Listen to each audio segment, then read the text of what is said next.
Yeah, I mean, I've got about a minute out, but that's okay. We can get started.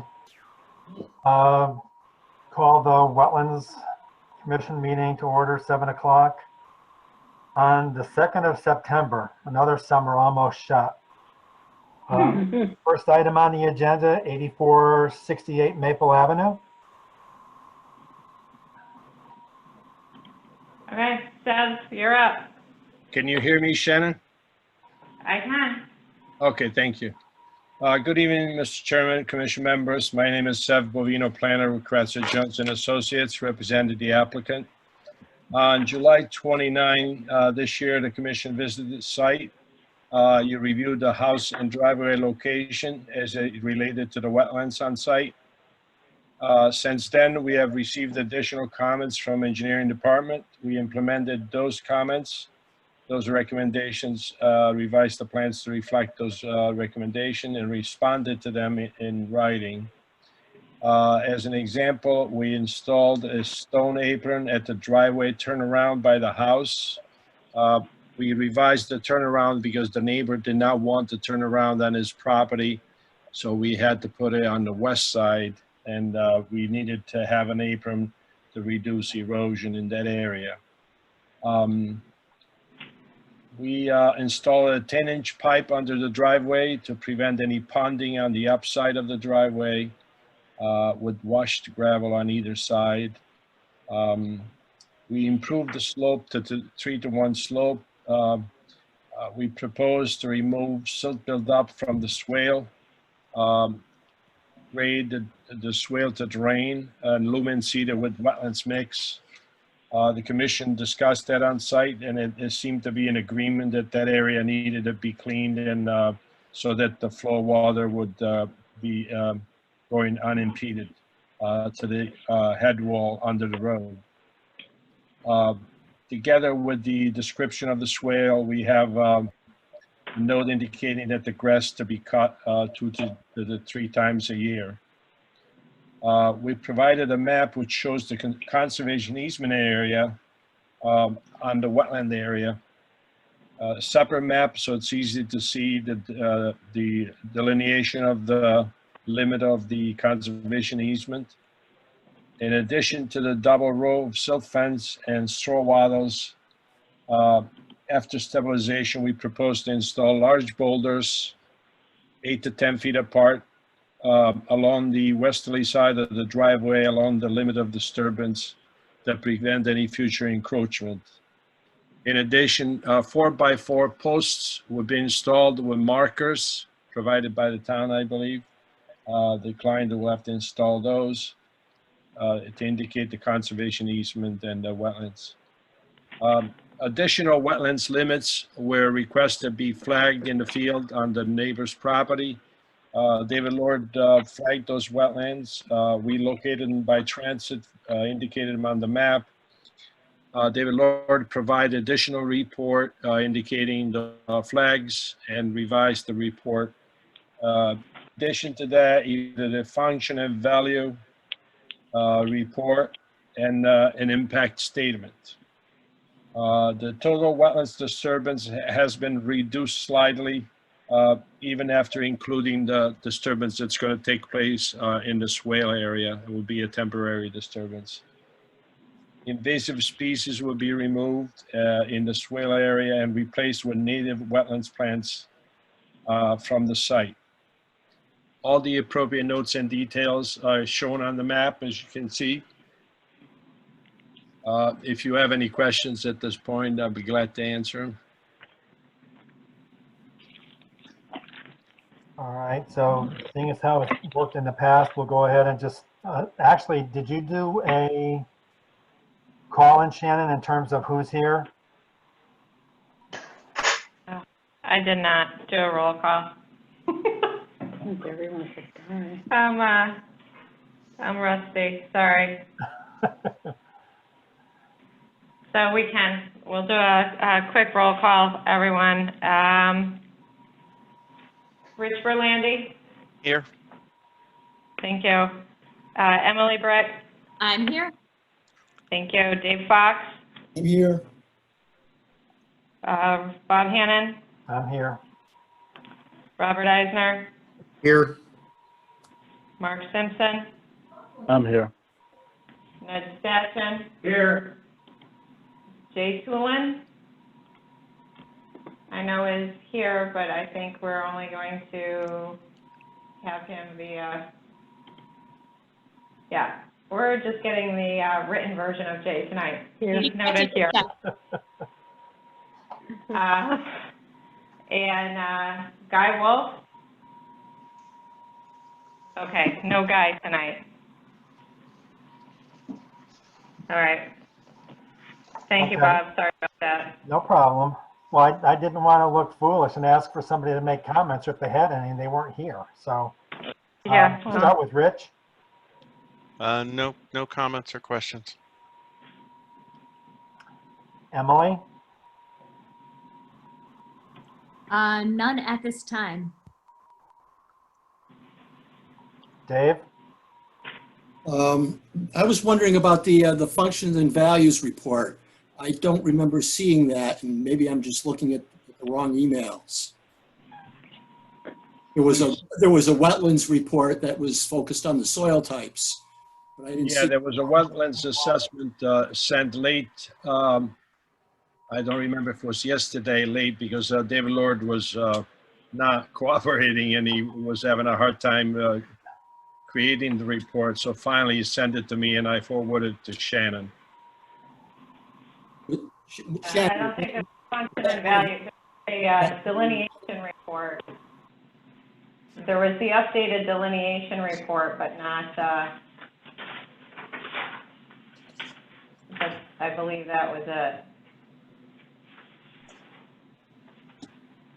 Yeah, there was an update of the soils report, but Right. nothing from like the biological perspective of functions and values of the wetland. Yeah, maybe it didn't get through because we sent actually multiple emails that Shannon was mentioning. We, let's see. David Lord right here. I have the hard copy with me and I know I sent,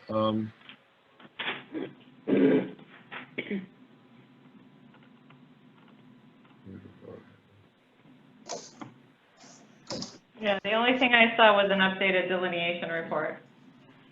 yeah, maybe it didn't go through for some reason. Let me resend it to you. If you can receive it, I'll send it right now.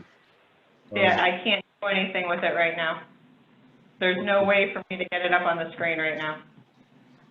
Okay. Do you want to summarize? Is there some, does he have a summary? Yeah, let me read the summary here.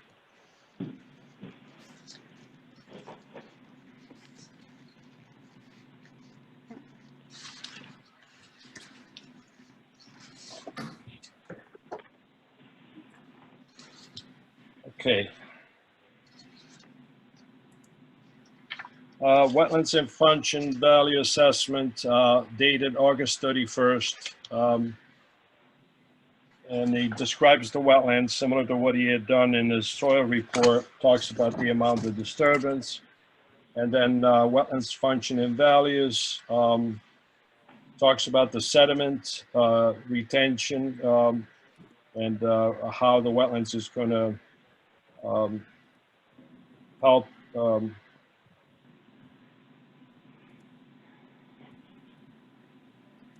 with the sediment retention and the nutrients removal. It says that nutrient removal is the other primary function of this wetlands resource area. This determination of function is based on the above described characteristic as well the ability of the existing dense tree and shrub vegetation to absorb excessive nutrients from stormwater runoff passing through the wetlands. The trees and shrub will then be able to use the excess nutrients as a food source. Recommendation, the western side of the proposed grading for the single-family residence can be enhanced for wildlife habitat functioning by the planting of berry-producing shrubs. In the area just west of the proposed sediment-filled fencing, there is sufficient room for the planting of approximately 25 berry-producing shrubs. Species such as winterberry, arrowwood, elderberry, and chokeberry. These will provide the excellent habitat valley as well as a buffer screening of the area between the proposed house and adjacent wetland. Conclusion, in my professional opinion, the proposed development of a single-family residence as presently configured does not represent the likelihood of significant adverse environmental impact to the existing functioning of the on-site wetlands or their long-term functioning at present level. If you have any questions regarding this report or additional assistance, please contact me. And there's a 16-page report he generated. So I'll be glad to resend it and be part of the file.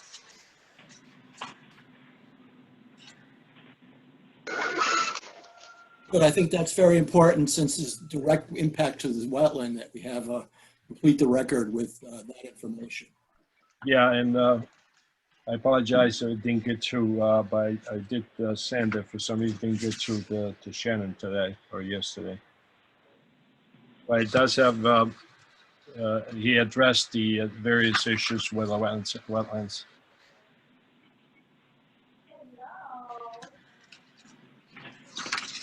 I had another question. Has gotten a response from DEEP on the National Diversity Database request? We didn't. Did or did not? We did not. Okay. Thank you. I don't know if Shannon received anything. No, it wouldn't come to me, it would come to you. Yeah, it didn't. We don't. Dave actually checked into that, and he didn't see anything on site. But yes, we did make the request. Okay, and just one last item for me. I think in the last meeting, we discussed at least briefly, possibly infiltrating the roof runoff. I was wondering if any consideration was made in that regard. Yeah, I did say that if you wanted to have that, we'd be glad to propose it.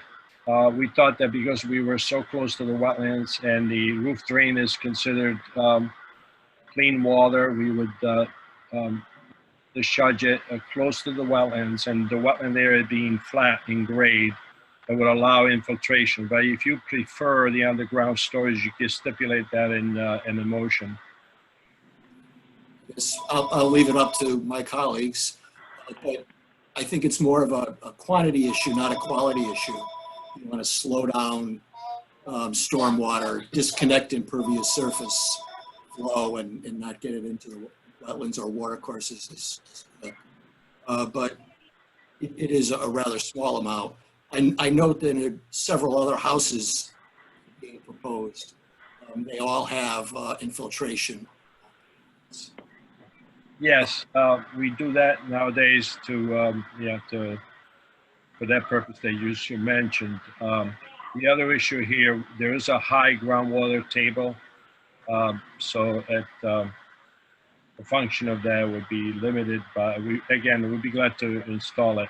We use those shallow plastic units, like a 12-inch deep, so we can use those and to tie the roof drain into it. Okay, that sounds like good. And if for some reason we decide not to require that, I still notice that some of the riprap is in the wetland area. I think all of the riprap should be in the upland if you are going to go that route. That's all I have. We would remove the riprap from the end of the roof drain there, which is next to the wetlands. I shortened the pipe slightly after you mentioned it. Oh, okay. First was discharging directly into wetlands. Now it's upgrading a little bit. Okay, If good. we put the underground storage, we will remove that. Right. Okay. Thank you. Thank you. Is that it, Dave? Yep. Okay, Robert?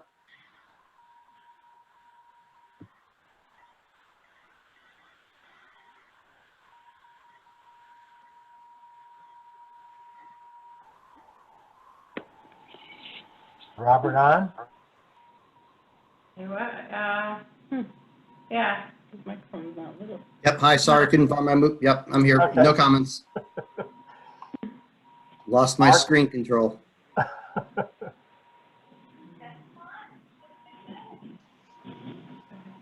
Mark, any comments? Is that me, yes? Yes? I think the report kind of, how would I say, made me a little bit better feeling about this whole development.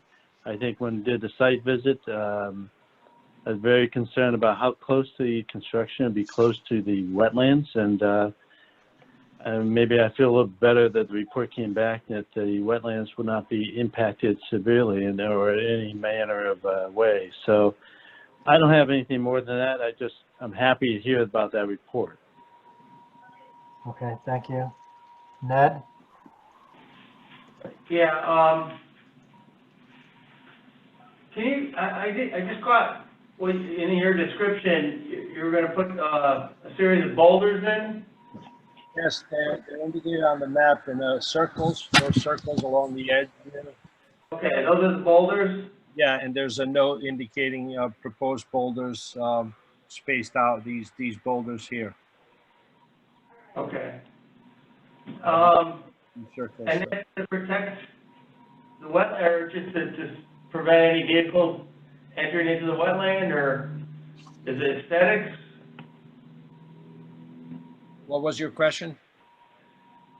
Is that, that's to prevent any vehicle, an errant vehicle or person going into the wetland, or?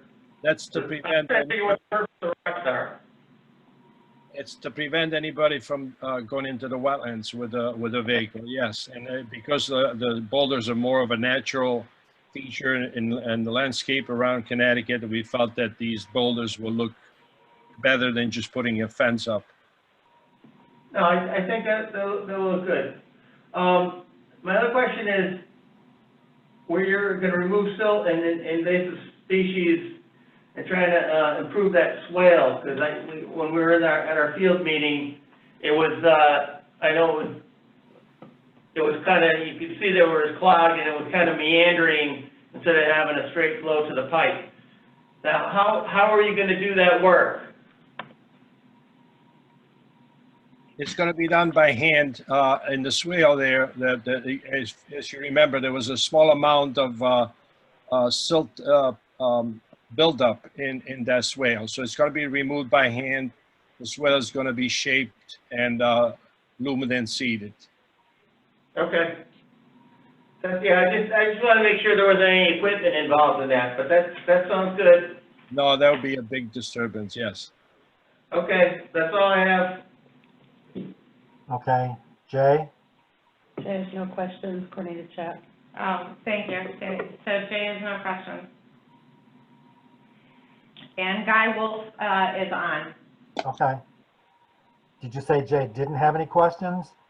Correct. Yeah, he Okay. typed in that he has no questions. All right, so now that Guy's on, Guy?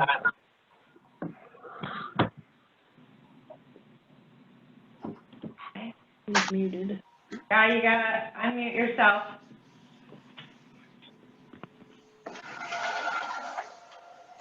No questions. Thank you. No You're welcome. questions. All right, the only question I have is, I mean, unfortunately, I didn't pull up the report, so I didn't see anything on it, but did the engineering department ask you to do any improvements to the head wall where that pipe is? Because that head wall was in pretty bad shape because of the extended growth of that tree out by the roadway.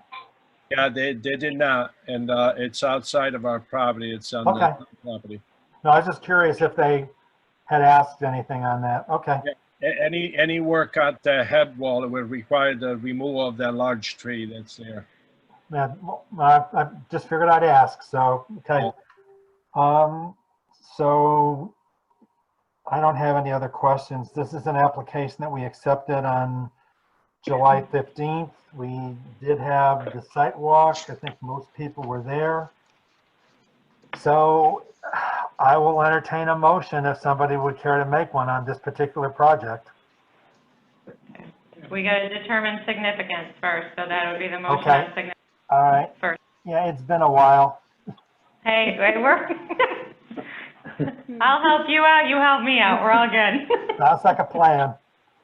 Um, This is Robert Eisner. I'll make a motion of non-significant regulated activity.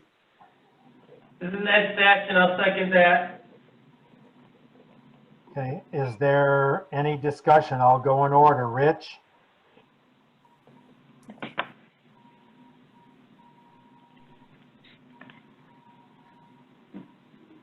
Rich, any comments on the motion? No, no comments on the motion. I just had a question if there was any consideration to making the house smaller so it doesn't impact the wetlands as much as it does. Yeah, we hired an architect to design the smallest possible footprint to fit on the property, and we squeezed it right in that back corner. As you can see, the design is narrow and deep. Anything narrower than that, it's 37 feet wide. Any narrower than that would not, the room sizes would not be able to be utilized appropriately, would not be enough room. It is, I recall that it's right around 1,600 square feet, it's just over 1,600, is that correct? I believe so, and it's a two-story. Yeah. 20% of the first floor, probably it's a garage. You're correct. And then there's the porch in the front.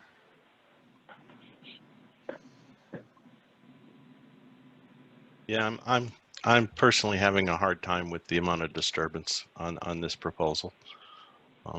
But that's all I have. Emily, any comments on the motion?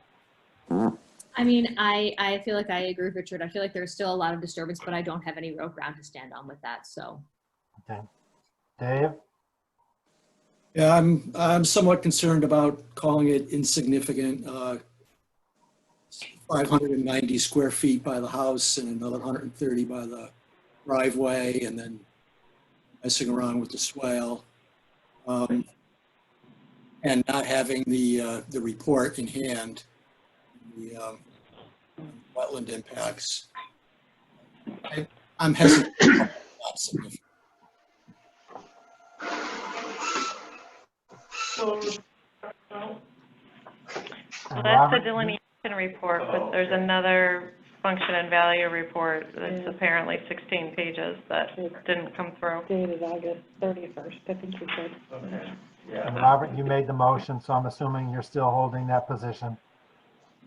Yeah, but I'll just add for comment that I do think it's a, sort of a borderline case because there is direct filling of the wetlands. I think that it's a fairly tight lot for development, but it is an approved building lot, so there has to be some reasonable right of development. I think the applicant has made reasonable efforts to try and minimize impacts, as evidenced through the discussion during our meetings as well as during the site walk.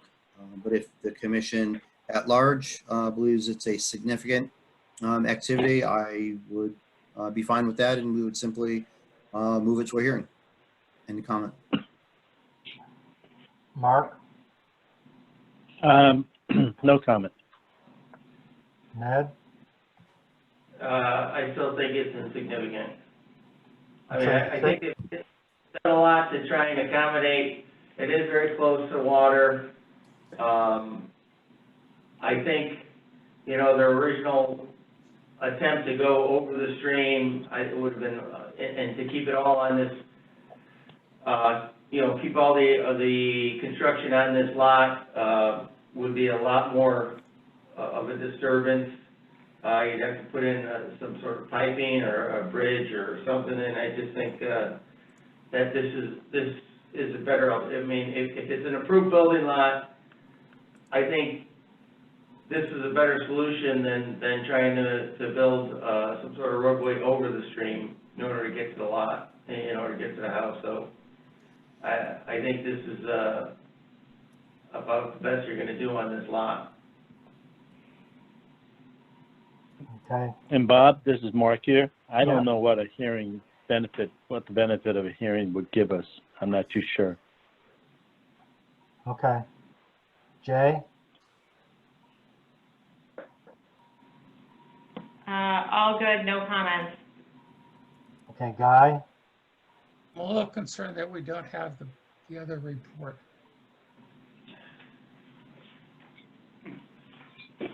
I mean, I don't have any heartburn on this one. I think that by actually doing some of the work in that swale area, that's something that we had talked about, because one of the things that can do is minimize some of the flooding that occurs in that area because of the sediment that's accrued in that, I don't know if it's an intermittent water course or perennial, but I don't really see a reason for a hearing. Again, it's a building lot of record, so just trying to work things in based on what's on the assessor's maps and what the assessor's office has been charging. So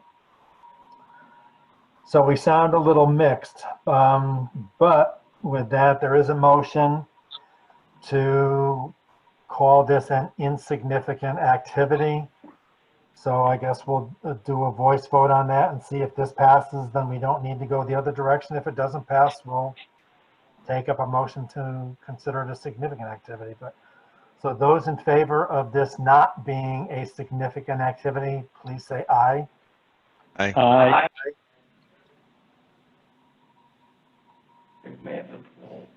Those that feel as though it is a significant activity, please say nay. Nay. So what's the vote, Shannon? Well, I only heard one nay. It's me. Dave. Dave. It was Dave. And how many ayes? Well, we've got all Jay. 7 of you, and Jay Is an A. is a yes, Yep. and Jay is a yes, so it's 6-1. Okay. All right. I said nay. All right, 5-2. All right, can we do a roll on this, Sure. please? Okay, Rich? So Aye. we're gonna, no Berlandi, no Brick, because we don't need an We alternate. have full membership. We have full membership, so we're gonna start with So- Fox. So Dave, I'm the nay. I'm a yay. Robert, Yay, yes. Mark, Yes. Ned, Yes. Jay, Yes. Yes again. Yes, again. and Guy. No. Jesus, Eric. Now the light was on, nobody was in here. Okay, so we got 5-2. So Okay. it proceed is not significant. Okay, before I ask about a motion on this, with some of the information that we just received, whether it be yesterday or today or tonight even, would people feel more comfortable holding off until the next meeting to actually have a chance to go back and read the documentation that came in at the end of the process before making a decision on this application? So I'm just raising the question because I know there were questions about some of the information not being available tonight. So what's people's pleasure? So Rich, I would prefer to see the information. Emily? I don't have a vote tonight, so do you want my opinion or not? I want your opinion. Okay, thank you. I would always prefer to see more information. Okay, Dave? Yeah, I would certainly like to see that report. Okay, Robert? Agree, I'd like to see the information, including the 16-page functional value report. Mark? There's no need to rush to this process. I think waiting for 2 weeks is probably a better way to go. Okay, Ned? I'm fine with postponing it to the next meeting. Okay, Jay? Jay. Might be a good idea to do that. Yep, agreed. Okay, Guy? I agree with seeing the report. Okay, and I feel the same way. I'd like to take a look at it. I think, you know, we have a lot of the information, but I'd like to finish going over the balance of the material that came in before I make a decision. Okay, fair enough. Do we need to officially table that, or? No. No. Okay. Nope, we're good. The vote can wait till, the next, do we need an extension? Oh. No, we shouldn't. We accepted the application. We have You 65 accepted the days from when we application accepted the July application on 15th. July 15th. August, September, so September 16th is gonna put us right at 60 days instead of the 65, so we got it by about, Yeah. got it by days. Okay, Okay, we're good. okay. Okay. So we are gonna go to Winding trails. Winding Trails, and I honestly have no idea if I've seen Mark Dale. There's Mark Dale. I'm here, yes. All right. Thank you, sir. So, we've got this. Mark, do you mind giving just a real quick overview for the commission? I realize we didn't request any additional information, but if you could do a quick little synopsis to refresh everyone's memory, then we can take it from there. Certainly.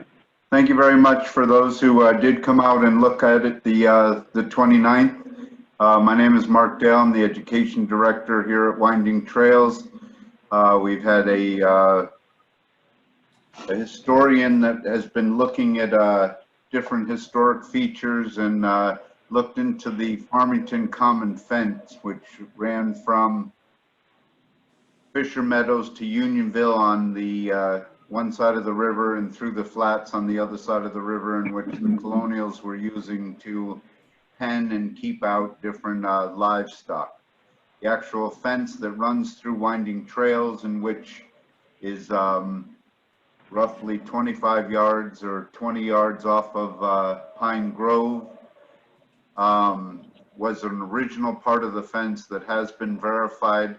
The original fence was 4 feet wide, 3 feet deep, with the berm on the southern side. In other words, the dirt was taken out of that small pit and put onto a berm, and a 3-rail fence was put on top of that, keeping animals in or out depending on the season. We would like to recreate that. I did notice, looking at the application today, I said 40 feet since we're digging it by hand. I would like to go half of that. And we would like to recreate that fence just as what it would have looked like back in 1691, with the ability to see the remnants of it on either side of that. Along with, we have 2 small flood spring backup waterways, which we would plank over a single path over to this fencing area, and we would use a kiosk for educational information on the main trail. Any other questions? Oh, I guess we'll start in order again. Rich, No questions. Emily, No questions. Dave, No questions, but I'd like to thank you, Mark, for the very interesting tour that you gave. A lot of interesting information historically. Thank you.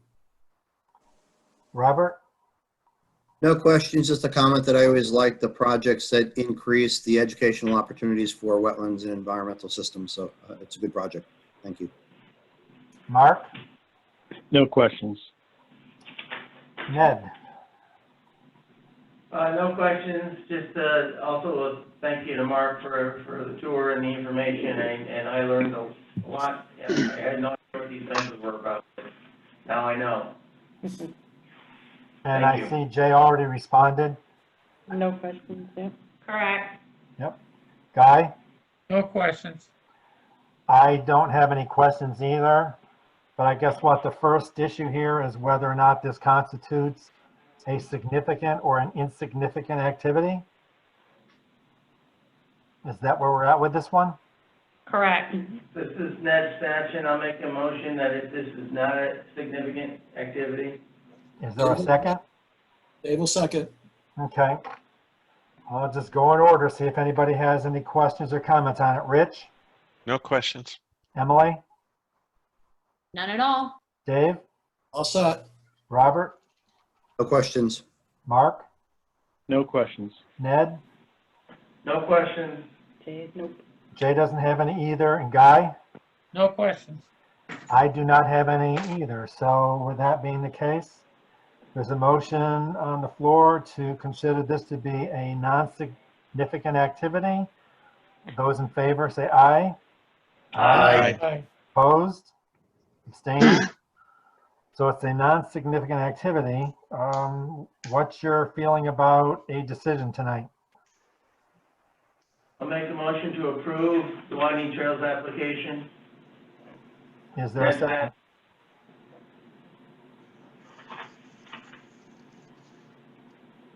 Yeah. Did I hear a second? Mark Simpson would do the second. Okay. All right, and we'll quickly go through the list again. For any comments or questions, Rich, No questions. I think it's a great project. Emily, No questions, but as others said, it sounds really good. Dave, No questions. Robert, Just noting the comment that we do have staff recommendation that the work occur during, whether it's the dry season or during a dry period. I think that would be an appropriate condition should we move forward. End of comment. Mark, No questions. Ned, No questions. Jay, no questions? Okay. Guy, No questions. I have none either, but Ned, you're the one that made the motion, correct? Yes. Do you want to amend it to have them, work on this in association with the town staff during the dry season? That's fine. And who was it that seconded? Mark? Mark, yeah. You agree with that also? I agree with that. Okay. So we have a motion on the floor to approve the project with a condition that they work with town staff and this be done during the dry season. So those in favor, say aye. Aye. Aye. Opposed? Abstaining? Okay, so Winding Trails has their project. Okay. All righty, moving right along. Thank you very much, everybody. Have a great night. Thank you for your service. Absolutely. Thank you, Mark. Thank you. Thanks, Mark. Okay, next up on the agenda is 86 Birdseye Road. And I will say for the record, I didn't realize there was an interior lot there. And I've lived in Yeah. the area since the late 50s. So it's, We didn't, I'll just say we didn't either. It took a little digging. It was a little title search project for all of us. So okay. I believe the engineer is on the line to discuss this project on behalf of the applicant. All right. So if you care to take the lead, we're more than happy to listen right now. Shannon, this is Robert Eisner. Is it possible to expand the size of the site plan, or is that not possible? Is that helpful? Yeah, much better. Thank you. Yes. Can Yeah. actually read some of the print now. So if we need to, I can scroll around. So Okay. I can, at any point, you can ask me to do that, Perfect. Thank you. of course. All set? Believe so. All right, great. Jim Cassidy apologizes he couldn't be here tonight as he has another meeting for a different town. So my name's Justin Packard. I'm a civil engineer with Halsey Pearson Cassidy Engineering Associates out of Cromwell. I'm here tonight representing Carol for 86 Birdseye Road. So I'll just start off with a little existing property overview. It consists of about 0.97 acres of R80 zone land. It's located off the western side of Birdseye View.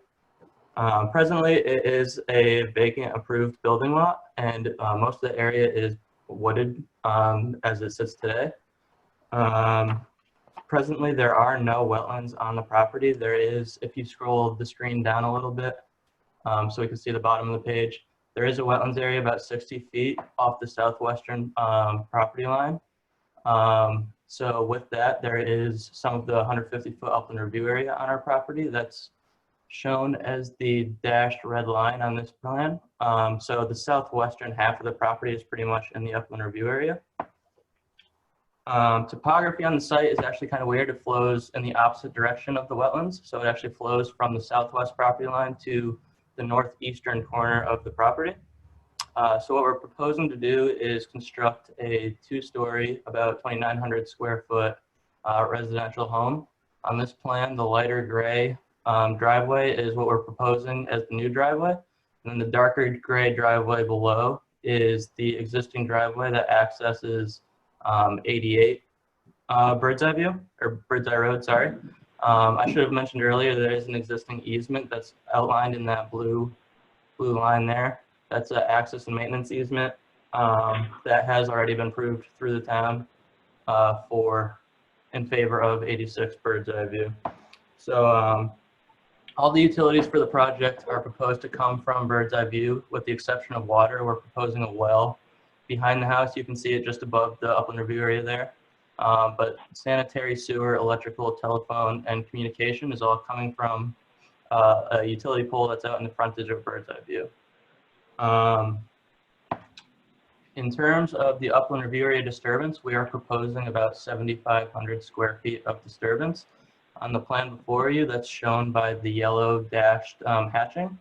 So as you can see, most of that area is proposed to stay as lawn area. It'll be just normal maintained lawn.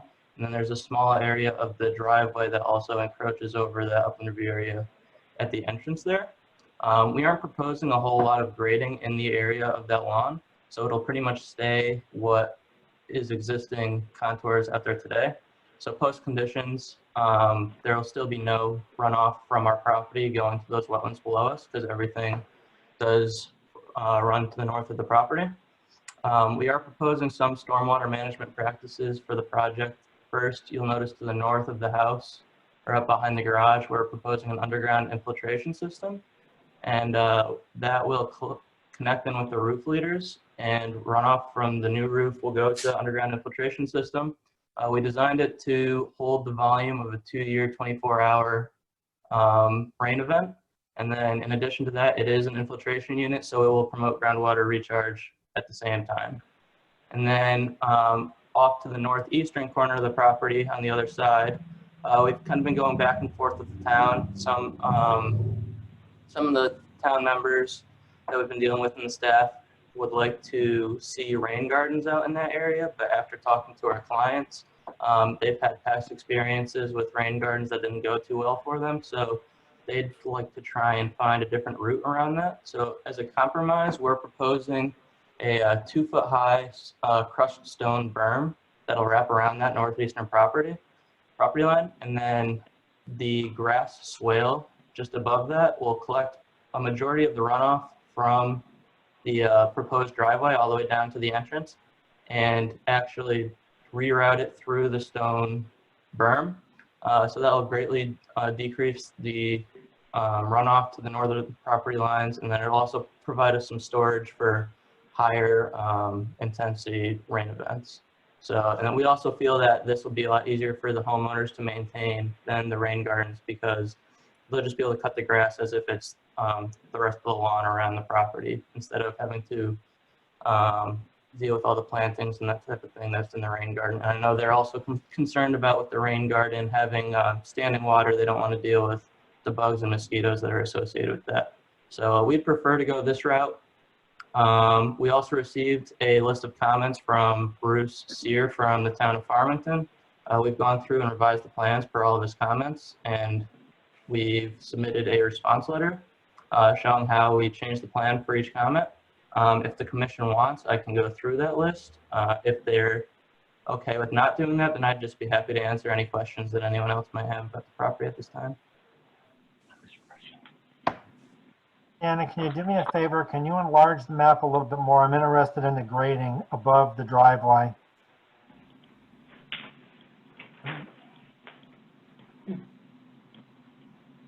Okay. All right. Okay. Thank you. So we'll, again, start in order with questions. Rich, anything? Um, the grading off the edge of that driveway looks fairly steep. Is there any protection planned for that? Yeah, so right now it's set at a 3-to-1 slope. If the commission feels it's necessary, we can definitely put some protection up off the side of the driveway. There is like a 3-foot strip of flat area off the side, but obviously that's probably not enough for that steep of a slope. So obviously if you guys felt it was necessary, we could definitely put some protection up around where the 3-to-1 slope is. Okay, I mean, it's not really a wetlands issue, but I thought I'd mention it. Yep. That's the first fucking problem. And the next is you don't know what it's really was. That's all I have. Emily, Nothing from me, thanks. Dave? Well, since it's unusual that the property slopes away from the wetlands, I guess we don't have a whole lot of issue with wetland impacts. I was just wondering on the lawn area, is there going to be some designation that the wooded area that remains is within a upland review area and clear cutting that area should not be done? We can definitely add some notes to the plans pertaining to that, or if the commission felt it was necessary, we could even put a sign up on the property after construction is complete, just saying that that's the edge of the disturbance of the upland review area and not to cross that. But we could definitely add notes to the plans for that.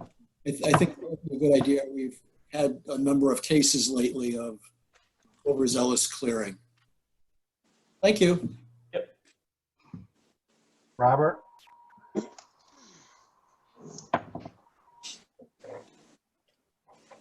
Hi, Jim. Is this the actual house to be built, or is this just a schematic of what could be built? That's the actual footprint that our client wants to go forward with. Okay, helpful to know. Obviously, you've placed it just outside of the 150-foot regulated area, which is good. There's no wetlands on this site, so I think the minor activity in the regulated area is certainly acceptable, and I'll leave it to you to work with town staff to address some of the technical comments that the town staff had, and things like, is that 3-to-1 slope on the north side of the driveway compatible? While it's not a wetland issue, it could be an issue if there's runoff or erosion onto the adjoining properties, but town staff will work with you on those issues. End of my comments. Mark? No comments. Ned? Yeah, I was wondering why the crushed stone is on the corner, it's placed there where it's not steep, and like, what was the purpose of it there as opposed to where you have the steep grade on the edge of the driveway? The reason we put it in the corner is because a majority of the runoff from the driveway, like the lower 3/4 of the driveway, is actually going to be caught in the swale that runs along that southeastern property line there. So a majority of the water that is coming off of the driveway will pass through that berm on the corner. We did have it would be tough to fit the berm to go all the way up to the corner of the property to the northwest with the grading that is there. But we just figured that since the majority of the water was going to be going down to that southern side of the property, that we would just fit it in there. Okay. That's all I have. I just work, like Rob said, work with the town. I am a little concerned about the steep grade there, and if it would cause some kind of erosion problem or would cause too much soil and runoff water. Yep. So.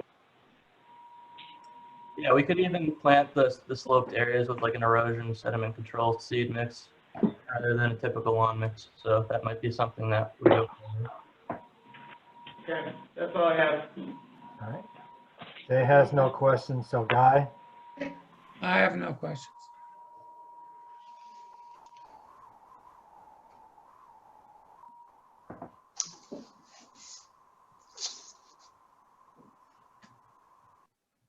I didn't hear anything from Guy. Did he say anything? Oh, no questions. Oh, sorry, he said no questions. Okay. I guess the one question I have, has any soil testing been done in this area? We did have George Logan of REMA Ecological go out, I think it was back in 2019, and actually walk where the wetlands were and walk this property. And I think a report was submitted to the town that he did find wetlands and poorly drained soils just in that property below us, but on our actual property, he didn't find any wetland soils and everything was relatively well drained. I think I did see he might be on this call. I'm not sure if he's able to. We're not going to render a decision tonight anyway, but if we can have some of that. The reason I'm asking is I'm very familiar with this part of Farmington, and I know that there's some high groundwater issues in the Gale Road and the Lexington Drive area, and seeing as how this is the next road over, I'm not sure if there are any problems there, but I was just curious if any testing was done to see if there were any high groundwater tables in this area. Yeah, I don't believe any test pits have been done yet, Bob, but the work for the wetlands was done. It was done by George over a year ago, and it is off-site. There's no wetland subject property, but with respect to the infiltration system, yes, testing would need to still be conducted for that. Yeah, Bruce had us add a note to the plan that he wants a test pit to be done prior to the construction of that underground infiltration system, and then based on the results of that test pit, we'll alter the design of the infiltration system. And is this a sanitary sewer system for the property? I see there's a well, but is it sanitary sewer? Yeah, the sanitary sewer is off the front, and then we're proposing a well off the back. And do you know if there is natural gas out on Birdseye? I do not know that. That's something I'll have to look into. I mean, because the property owner may be interested in that because the power tends to go out over in that area for extended periods of time. So one of the things they may want to consider is putting in some type of whole house backup generator when they're designing it. Okay. Just saying. So, all right. I mean, I don't have any other questions at this time. So I guess I have two questions for the commission. One is, does somebody want to make a motion to accept the application? And then my second question is, are people looking at a site walk? 7 p.m. on weekend. All in favor, say aye. Aye. Opposed? Motion carried. Whose meeting was that? I don't know, but I just muted them. Because I didn't think it was this I one. don't know now, they passed it for us. I almost just chimed in, was like, Way to move the meeting along. So how about we deal with the first question? Can somebody make a motion to accept the application, please? Robert Eisman, so moved. Is there a second? That's fashion. I'm going to skip the discussion on this one and just go right to the motion, please. So those in favor of accepting the application, say aye. Aye. Aye. Aye. Opposed? Abstaining? Okay, so the question about a site walk, is this something that people want to do? Rich? I'm fine with the way it is. I don't need Emily? to see it. I do not think it is necessary, but I'll go if there is one. Okay, Dave? Yeah, I don't think there's a reason to go. Okay, Robert? I agree that the impact on the wetlands is far removed. The greater concerns are on the north side of the property, but that's really for town staff versus this commission. So no need to do a site walk. Okay, Mark? I see no reason to have a site visit. Okay, Ned? No sidewalk for me. Okay. Jay, you're slowing down. Yeah. I didn't see your comment. Okay. Guy? No sidewalk necessary. Okay. All right. So that makes it easy. So no site walk for this one, and we'll schedule this on the next agenda. It was what, the 26th, I think? 16th, 9/16. Okay. Great, thank you very much. Okay. All right. Thank you. I have one question on this, just, does it, I see in the questions is that some discussion over this little triangular piece of land, does that really, if that's not resolved, that doesn't really affect our It vote, doesn't right? affect you, yeah, Okay. so this, yeah, that's title and, Okay. it doesn't impact what we're doing. Okay. Yeah. No, but that may be something that the property owner would like to follow up on. Well, yeah, Because that's gotta my get, guess is that little triangular piece of property is not developable. right, yeah, I just figuring out who it got orphaned along the way and who it actually belongs to. Yeah, It would help with the slope on the driveway side there too. that's Right kind of out. where I'm going with it too. Yep, Okay. so, yeah, Bruce is all over that, thank God. So, Okay, that brings up 45 Portage Crossing. 45 Portage Crossing, and I believe we have a rep from Giuliano Pools on, or we did? We did. Yeah, he's there. Okay. Can you hear me? Yeah, you gotta speak up. Giuliano Pools? My name is Eric Levesque. I'm with Giuliano's Pools. It couldn't, or Danielle could not make it tonight. Okay. So So, your plan is up. If you want to do a brief summary of what you folks are looking to do on this property, and then we'll, and you can keep it brief, and we'll turn it over to the commission for questions. great. Yeah. So the plan is to put a 20 by 43 by 28 in-ground swimming pool, True L, it's called. I mean, we plan on doing no grading, more than a 2-to-1 mowable slope, no stockpiling of any material. We plan on putting the proper silt fence in for erosion control, and I'm really here to answer any and all questions you have regarding the project. Okay. Rich? Okay, so we're about 100 feet from the inland wetlands to the edge of disturbance. Is that about right? Correct. Okay. Correct. Yeah, I don't have any other questions. Emily? I have no questions at all. Hey, Dave? No questions. Robert? Just, is the entire backyard existing lawn right now, so it'll be converting lawn into a pool? So Yes. here's the existing backyard, Robert, and so the pool's going basically here, right up. So here's the garage and here's the house. If I flip back, these, the plant, it's like a 90-degree rotation. So here's the garage, here's the house, and the pool's here extending just east of the edge of the garage. So if I come back to this one, here's the edge of the garage, the edge of the pool's out in this area. The homeowner, it's a fairly wooded area.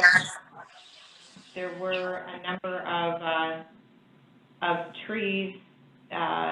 There's like 5 or 6 dead trees here, and there was one heavily damaged tree here from the hurricane that the homeowners were already dealing with. There's a clump of like 3 trees in this area that they want to remove as part of this work. But other than that, they are not removing all of the trees. Okay. And I guess if I read your notes more closely, Shannon, you covered it by saying tree removal is necessary for installation. So thank you.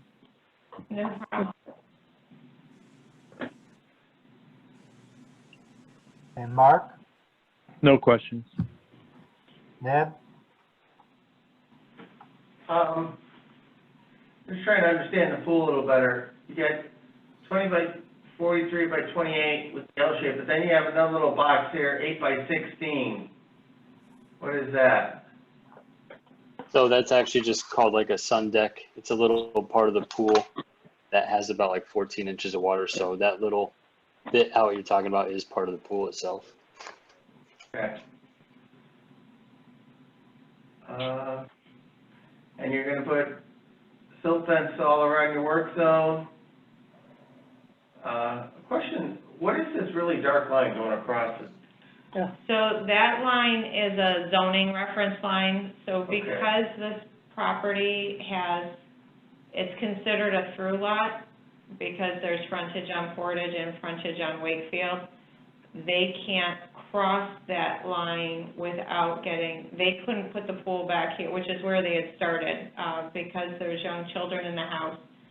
The homeowner actually originally wanted the pool back away so that you couldn't really access it from kitchen to deck to pool. She wanted kitchen, deck, yard, pool. But they can't do that from a zoning standpoint without getting a variance. So that's that line demarcating the zoning limit for them. Okay, that's all I have.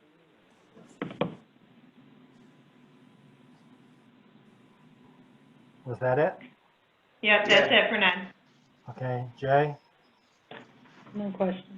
No questions for Jay. Okay, Guy? I'm somewhat concerned because there's a vernal pool in the area on the backyard. And I don't see, No, the this used vernal to pool be, is, this used to be a garden shop up here. Some of you may. right.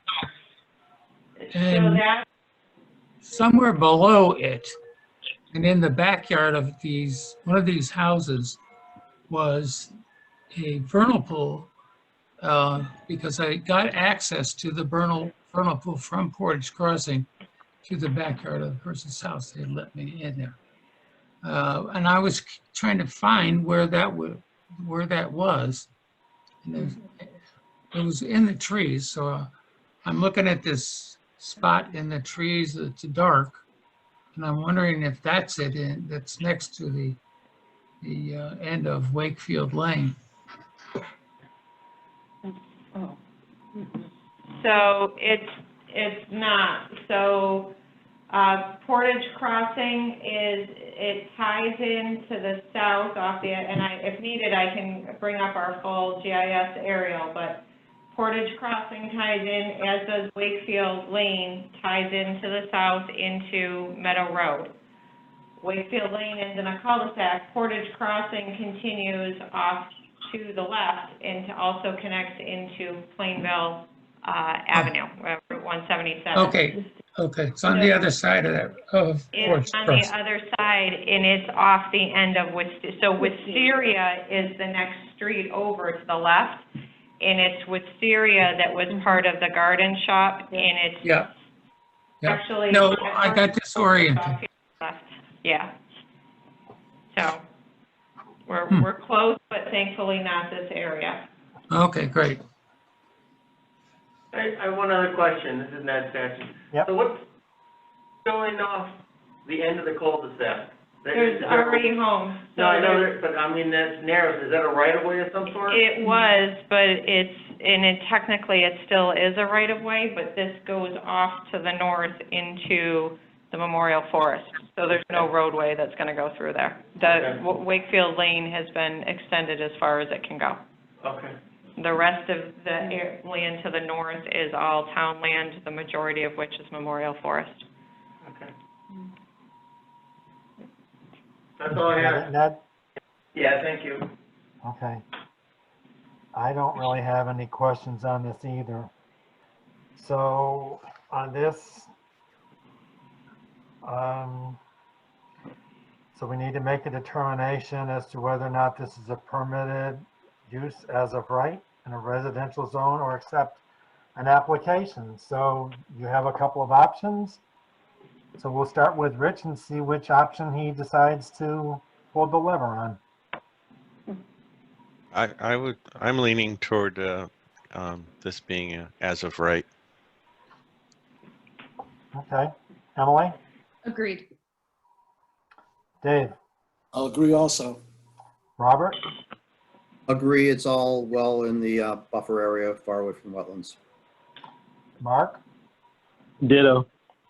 Ned, Yeah, I think it's a permitted use. okay, Jay agrees. Guy? I would go along with that. And I agree as well. So I guess it's just work closely with town staff on this and make sure that you follow their directions. Okay, perfect. We'll get it moving in the building permit. Thank you. Awesome. Have a good night. Yep. Consensus is fine, right? We don't need official vote. Yeah. Okay. Show cause hearing, 15 Pond Street. Cease and Yes. desist order. And the homeowner is on, and I'm gonna forget the name of her attorney. That's not. It's, if you can hear me, it's Attorney Eric Parker here with you. Thank you. Yeah, okay. So we've got Eric Parker on. So I'll start with a brief summary of this. So this property is on Pond Street, and I'm going to scroll down a couple of pages here. So this was permitted back in 2018, and the commission had tinkered with the location of the house, and the developer at the time had sought and was granted a variance so he could have a 5-foot setback rather than 10-foot setback here. And we knew there was going to be, it's a buildable lot, but we knew there was going to be some direct impact in order to have the driveway in place, and obviously in order to do the construction, get the foundation in place. At the time, there was not a conservation easement put on the property. There were no conditions requiring that. There is a swale, intermittent water course that runs through the property. As part of the site walk, we realized that rather than coming as close to the house as it showed originally, the swale really deviates more in this direction, and so the silt fence had been installed just to the west of the intermittent water course. So this was approved in March 2018. The property was then sold to another developer / builder whom we had to work with quite a lot to get this individual to understand the wetlands.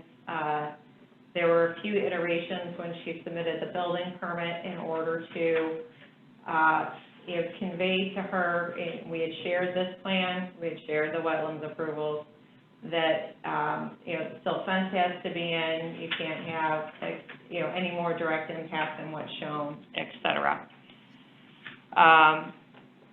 So then this second developer then sold it to the current property owner, and apparently made representation to the current property owner that she could create lawn in this area, but could not build structures in this area. So Bruce happened to be in the area in late July and doing other inspections, and came across this and found that it had been thankfully not clear cut, but the undergrowth vegetation had been removed, and the beginnings of grading the area. So this is a picture from February. So when the builder had spent, basically she's finished construction and we were just finalizing some stabilization and work at the property prior to issuing a CO. And then this is what Bruce found when he was there. So a lot of the undergrowth, so thankfully the mature trees were still there, but the undergrowth had been removed, and a large pile of material to be spread on the property to create a lawn area. And then I was there a few weeks ago, and that material had been spread even though we had asked them not to do any further work. So, so that's kind of where we are with this at this point. Because this was July when we found this after the meeting, and we have to have the show cause hearing within 10 days, we held off on doing the cease and desist. Obviously, we've been in contact with the owner as evidenced by the emails here. So it was clear both verbally and in writing that no further work was supposed to take place at the property. And there has been some work done. Again, no trees, so that's helpful, but the material's been dispersed. So this is where we are, and Mr. Parker, I don't know if you have anything else you'd like to add, or Ms. Lambert, if you would like to add anything at this particular point in time. Sure. If I could go first, I would appreciate it. My colleague, Attorney John Albin, was prepared for this hearing, but I guess I forwarded the link to him, and he wasn't able to join as a participant with my forwarded link. So I'm kind of winging it without the file in front of me, but I was involved with Mr. Sear when he first made the discovery at the property. I've had extensive conversations, so I think I can probably just do it from my recollection. We represented Ms. Lambert, our firm, in the transactional matter to purchase the real estate. The scope in that would be, of course, to do a title search, help her with her mortgage, make sure she had free title to the property, nothing related to wetlands or looking back at site plans or anything of that sort. When this came about, she contacted us to ask for some assistance, and I talked with Mr. Sear. We had worked with him on some other matters in town, and he was very helpful giving us the information. As soon as I talked to Ms. Lambert, it was very clear to me, and Mr. Sear agreed with me after he talked to her. She was, it's not the legal term, but bamboozled by the seller. The first time she viewed the property, she said, I have kids. I need a yard for them to play. I don't think this house is right for me. And the person who had developed the house and put it on the site and was selling it to her said, no problem. You can just, as soon as you buy it, you can put lawn wherever you like, spread some dirt, cut down the undergrowth. Obviously we understand that doesn't excuse us from any sort of regulation. But just for your understanding, this wasn't any sort of act that we were trying to do in the face of, causing any problems. This was merely her understanding from the first time she set foot on that property. Her plan was to put this lawn in, and that's what she did, or she began to do before Mr. Sear came upon it. The builder was seeking a release of the bond with the town, and I got involved in that to keep that bond from being released, because as you can imagine, we're likely to have some litigation with that seller down the line here. And Mr. Sear told me that he contacted the seller and said, well, the new owner says you said she could plant lawn. And he told me, she said, I can tell my buyer anything I want to sell a property, which obviously, legally I would pretty well dispute. So we understand there's going to be a restoration plan. We're hopeful that staff has not recommended, and the commission won't look for any fines. We don't think that this was something that would rise to that level. We hope it's not in the commission's view. We're going to do what you'd like for restoration, and hopefully we can get this behind us.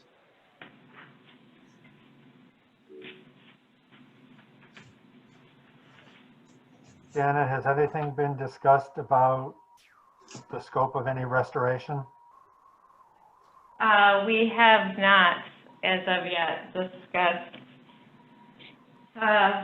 restoration and thoughts on what would be appropriate.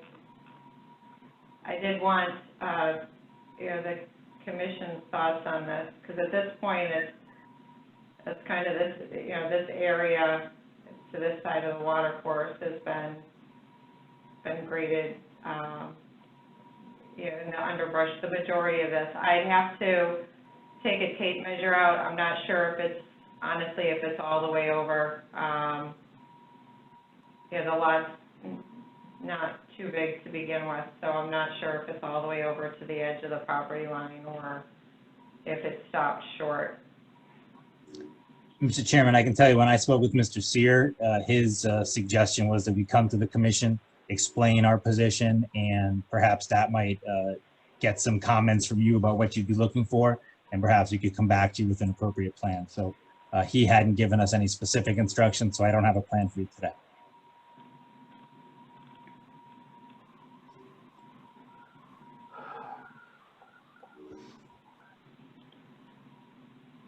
Because I'm almost thinking on this one, Shannon, we need to do a site walk to get a better understanding as to what's been done out there. Because I mean, was the water course filled in? No. No, the water course is not filled in, so yeah. Edge of driveway, in the next photo, what you're gonna see is a row of arborvitae, so this is the February picture. Here's the water course with that fence around it and the water course. If you recall, it was a really gradual, very gradual water course, and it's very flashy. There is not water there on a regular basis. It is very storm dependent. So I would imagine there's been virtually no water there all summer. Perhaps maybe a trickle today. There probably wasn't even enough rain today for this to be flowing at a very heavy rate. So anyhow, here's the driveway, arborvitae. So when you take a look, there's the arborvitae, there's the edge of driveway. Here's the water course over here. So there was lawn here next to the driveway where the straw mulch is here, and they came across. So the water course has not been filled in. Is there a pipe under the road? There is a pipe under the road, yes. Okay, because that I couldn't tell with the silt fence up. Okay. Yeah, no, there is. And so then this is just, try to find a reference here, but this, yeah, I'm standing kind of, at this point when I took this photo, the house is here off the edge. This is kind of the low point, almost, the water course kind of meanders right in through here, and that culvert is here off the edge of the page here.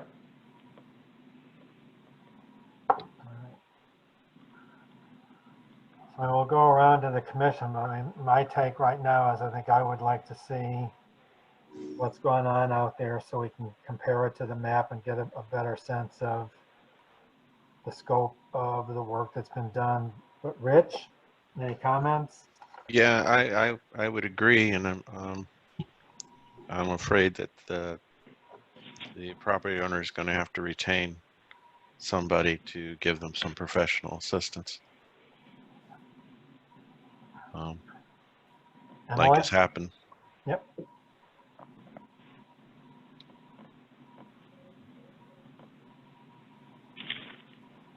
Okay. Anything else, Rich? No, that's it. Okay. Emily? I think that this is going to require a lot of further investigation. I have a lot of sympathy for the property owner if all this is taking place. This is really a thorny one. Dave? Yeah, I agree. We should go out and look at the site, and it sounds like definitely going to need professional help to come up with a restoration. Robert?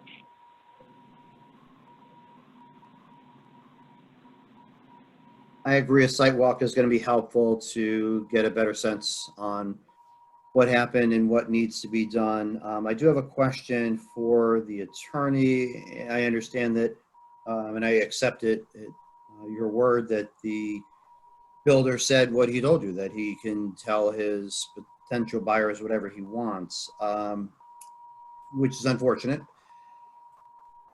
But at the point at which the town staff had already been to the site and instructed your client not to fill the area, why did your client then go on to spread the pile of topsoil, making the problem even worse? I don't have a great answer for that. Ms. Lambert indicated to me that last bit of spread came after the tropical storm came through. So that was the intermittent event between Mr. Sear visiting the property and Ms. Rutherford visiting the property. and that it was during that storm cleanup that more of that dirt was spread around. But that's the explanation I have. I think the clearing was the big focus for Mr. Sear. And while I'm not disputing that the town made clear that there should be no further work, he was very upset about finding the clearing. And I'm not sure that I communicated effectively with my client the importance of the dirt piece of it as well. But it was certainly not an attempt to thwart the order. Okay, thank you. And then Shannon, you can have discussions within town hall if there is the ability to hold release of the bond until some of the details can be worked out. I would support that the bond not be released, and if there is the ability to use the bond, if in fact the home builder conveyed what he stated to the attorney, then if we have the ability to use that bond for restoration, I would favor that. End of my comments. Mark? Yeah, I agree. We should go for a site visit. Okay. That's Ned? Yeah, I think a site visit would be in order. Luckily, it's not a large piece of piece that's affected, so maybe with some plantings, it can be restored without too much work. Okay, Jay agrees with it. Guy? Can I ask what those yellow dots are in the picture? Yeah. The balloons my children were playing with. Pardon me? They were balloons children were playing with.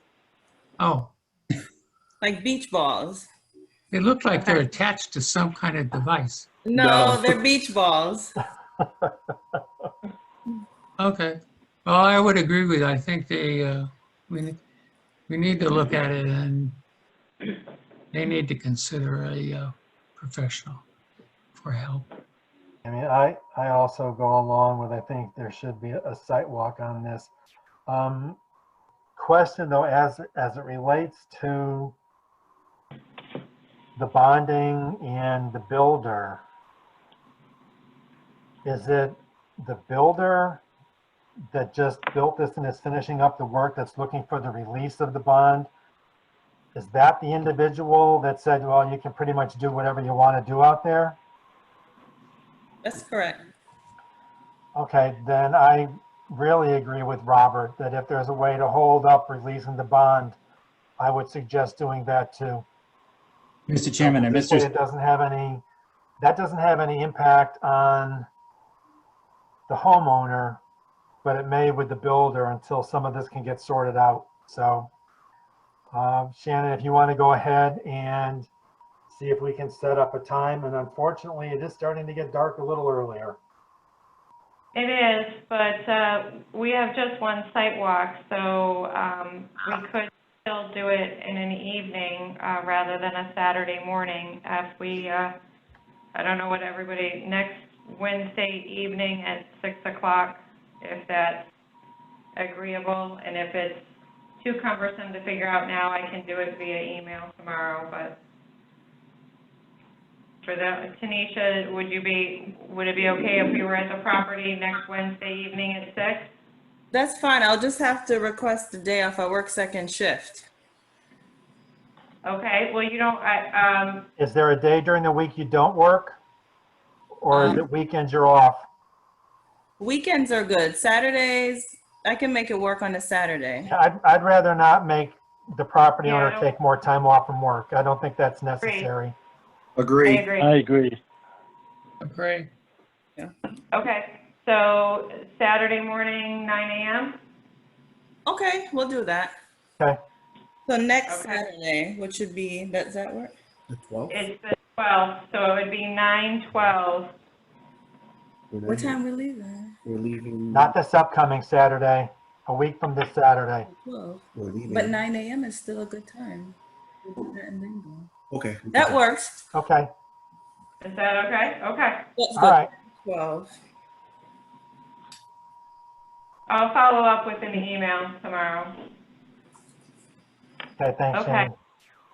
Yep, and just with respect to the bonds, we did receive a letter from Attorney Parker asking us to retain that. So we're doing what we can on our end with respect to that.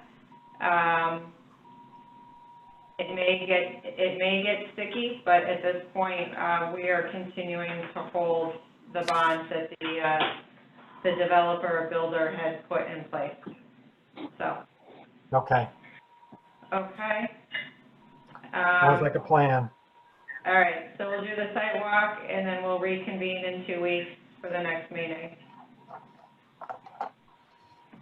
Okay, so unless Attorney Parker or Tanisha, you have any other questions for us at this time, that would be all for this evening for you folks. All right, no questions for me. Thank you all. Okay. All righty. Okay, last of the new business. Show cause hearing, 1179 Farmington Avenue.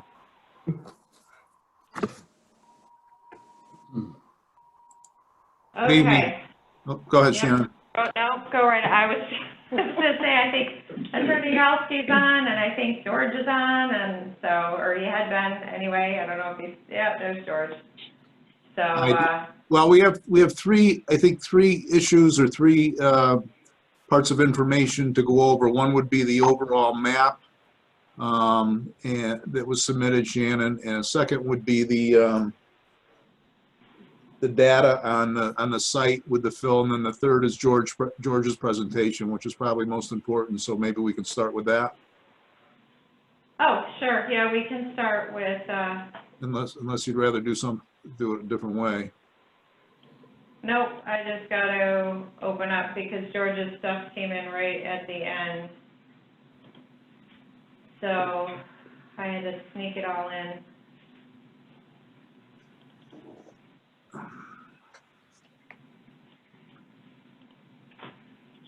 Did this get sent out?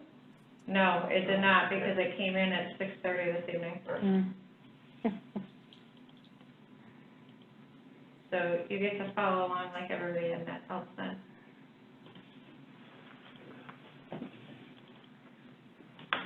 Okay, George, you want to start with photos? What do you want to start with, my friend? Yeah, I can start with photos. You can start with photo 1 and 2. Actually, maybe we should do figure M and M1. So this is figure M1 that I just sent to Shannon a little while ago. Unfortunately, let me back up for a moment and just apologize to the commission that I have not had sufficient time for business, personal reasons to put my overall report together. Remember, what had been requested of us is to put together a report that describes the wetland, describes the methodology for us delineating the wetlands, giving you an overall assessment of functions and values. And we had started that, but as we went along, I had to be diverted with other projects and also by helping the applicant or the property owner with some other things regarding the maps that you saw came in. So what I was able to do this afternoon, after I had just only submitted figure M, which is the next one, original, what I did is I looked on ECO. I wanted to show you the area that we believe would be an appropriate area to mitigate for any wetland impacts on the property that have already taken place. Some are somewhat disputed. I don't have to get into that at this point. So this is an area that's approximately 0.4 acres. It could be a little larger if necessary, but the pond, as you see right where the label is, I don't know why I have two labels, sorry about that. If you see the topo, those are 1 foot contours based on Connecticut LIDAR. What happens is that you come off the pond, you go up 4, 5, 6 feet or so out of the pond level, and there's sort of a flat area, and Shannon and I and my associate Sigrid Gago walked that back in late July. And then the grades pick up again, as you can see. So this is an area that we thought would be a good candidate for creating some wetlands, and I'll explain how we're going to do that. If you go to figure M1, Shannon, I thought today that I give you, and this is not exactly to scale because it is a perspective aerial photograph from Bing, which means you're kind of looking at a sort of an angle and things kind of get exaggerated or not towards one direction. But that's generally the area that we're talking about. If you see that little red thing in the middle, that is the biggest pile that you saw, the tallest pile that you saw on figure M. So I don't know if you can go too quickly there, Shannon. It's, I think it's off to the left a little bit. Yeah, well, nope, you got it. It's the little lobe that sticks out, right. So that's that for orientation purposes. So the idea here would be, and I did put a report together, which is sort of a conceptual, preliminary, if you will, summary of findings of how the mitigation would take place. And I sent that to Shannon, but it was, I think, like 2 minutes before 7. I apologize for that. I mean, I could always share it through my screen if you'd like. But the idea is that we would leave a berm between the pond and any excavation that we would do down to the groundwater table, which would be in the middle. And so it'll be sort of a strip of wetlands that we could create that could be a combination of marsh, which would be obviously inundated, meadow, which would be mostly saturated or shallowly inundated during the high water season, and then some shrubs on the sides. And we would not necessarily connect it to the pond, except to allow a few areas where during the high groundwater table, or if there was a flood event, the water would connect back and forth through this area. One of the things we would want to do is to leave trees along the edges of the pond, especially the more significant trees, which would continue to provide shade. Unfortunately, most of those trees are black locust, and if you're familiar with black locust, it is considered an invasive species. It's one of those species that can basically take over because it has the ability to fix its own nitrogen, so it can outcompete other vegetation quickly. So that's what we have. And if I could go to the pictures, let's do the 1 and 2 first. So what you see here is the pond, and I'm sitting at or Sigrun, who took this picture, sitting at the edge. Those are locusts, the trees. And what you see in the forefront, all the other vegetation that's herbaceous, is another very notorious invasive species, which we've been having a lot of trouble with as of late, and that's mugwort. Mugwort was not a problem about 15 years ago, but then somehow, as these things happen, it started to naturalize, so its seed now is viable, whereas before it wasn't as much. And so if you go to the second picture, again, this is another view. I mean, you have some Morrow honeysuckle, there you see the berries. You have other invasives, you have some natives here and there, but most of what you see right here is mugwort, and that's in the flat area that we would be depressing down to the seasonal groundwater table. And then the trees are obviously the black locust. So even though some of these locusts, the locusts are invasive, we would still leave some at the edge on that berm that we would create between the pond and the area that we're going to depress. Let's go to the next picture. All right, so what I'm saying here, if you could bring it up so I can figure out what I'm saying.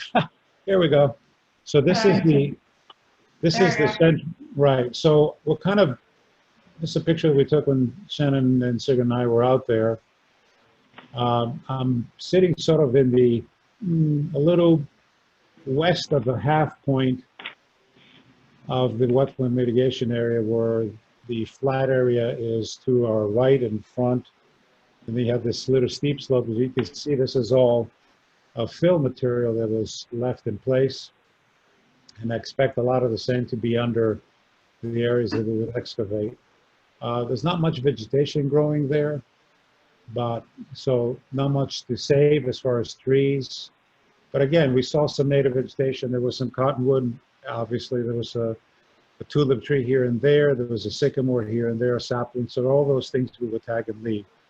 Let's go to the next one, number 4. This is, as I say, this is at the far western end of the pond shore that's next to the mitigation area. And if I went to the right of the cursor by about 130 feet, I'm at the edge of wetland A, which is the wetland that I delineated that's up on the plateau, as we've discussed that before. A perch water table wetland. All right, let's go to the last 2. We looked west. Now, this is, I think this is my little sycamore that here in the little that I saw, that I said, yeah, we got to save some of that. But then again, this is in front of me will be the area that we would leave undisturbed, and the excavation happened behind us. And then the last picture, I'm now at the, if you can go down to number 6. Thank you, Shannon. So this shows you the eastern end of the pond. We're going to go all the way to the end there. And again, there are some trees that we would save, and then, well, I guess the purple loosestrife would have to stay too if we save the berm. Is there any way for me to share my screen, Shannon? Yeah, I think I've got to make you a host, so hang on a second. George Logan Moore.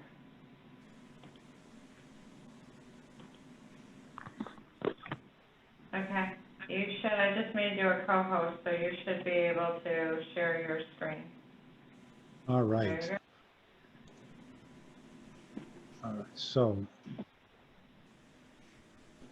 this is the report. You can tell I have a split screen here. Sorry, it's humongous. Let me make it smaller.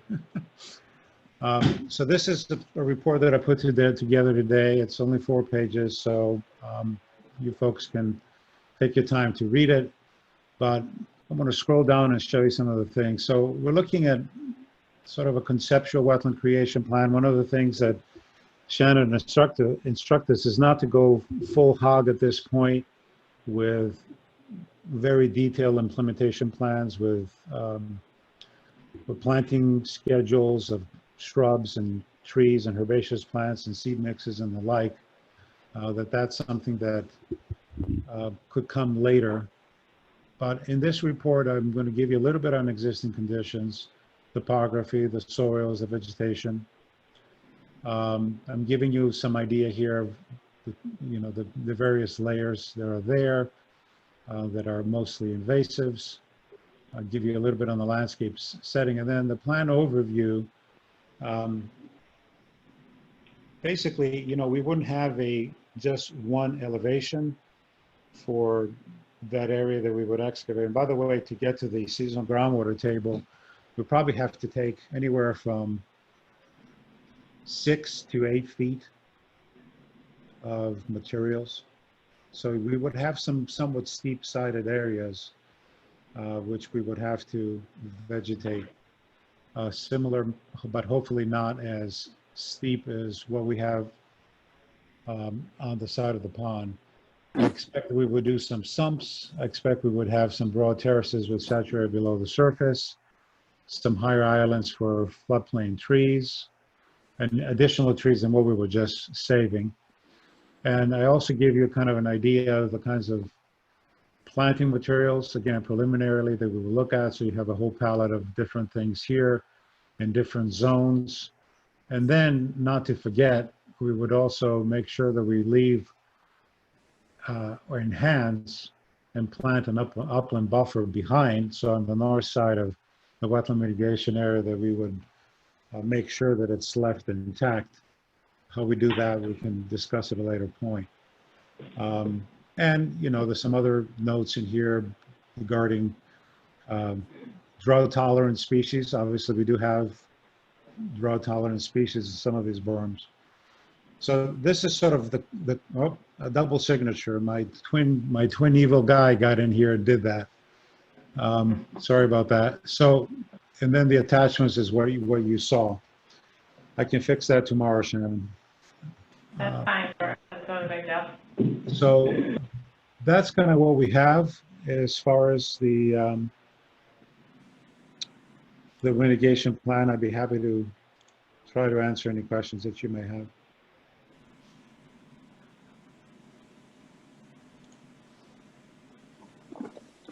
Shannon, do we want to deal with that now, or there were a couple of other questions that were thrown up for discussion earlier by the attorney? So I'm just wondering if we'll want to talk about those first and then maybe go into questions instead of cutting and pasting as we go along.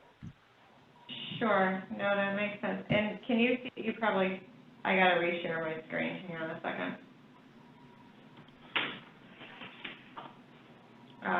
Bill, do you want to look at the survey plan? Do you want to run through the memo? Yeah, why don't you start with that one right there? I think that's relatively easy. And we had a brief meeting with Shannon and Bruce on Monday, a telephone meeting, and they indicated some shortcomings in some of the information that the map had provided. The maps were provided. The map is obviously very big. It covers a lot of area. It's a bit difficult to read. So based upon that, we put together more or less a statistical data information sheet for you, and we can certainly add to that if you want to. But it's designed to just give an overall you know, an idea of what's been affected out there in relation to the whole site. You know, I think you can probably review it in a couple minutes. But again, it's probably more designed to be summarial in nature from what you may have seen in the site walk and looked at the maps. You know, as far as the maps goes, we're going to try to make some improvements to that by color coding them. Well, we're going to clean them up. Yeah, you know, clean up some of the detail, and we've gotten some comments from staff on that as well. I know they were sent to you, commission members. I don't know if you had a chance to review them, and again, admittedly, they are, you know, comprehensive and intense to have to review. I think where we were trying to go when we left in July was to come up with an initial conceptual plan like George has discussed, and get that out to a third-party consultant for bids and for review. And I think Shannon has come up with a couple of potential candidates, if I'm not mistaken. So if that's a direction, I mean, that's a direction we would look for you to approve to go, to get a third-party consultant, and then to be able to review George's proposal. And in the meantime, George can finalize his report for review as well.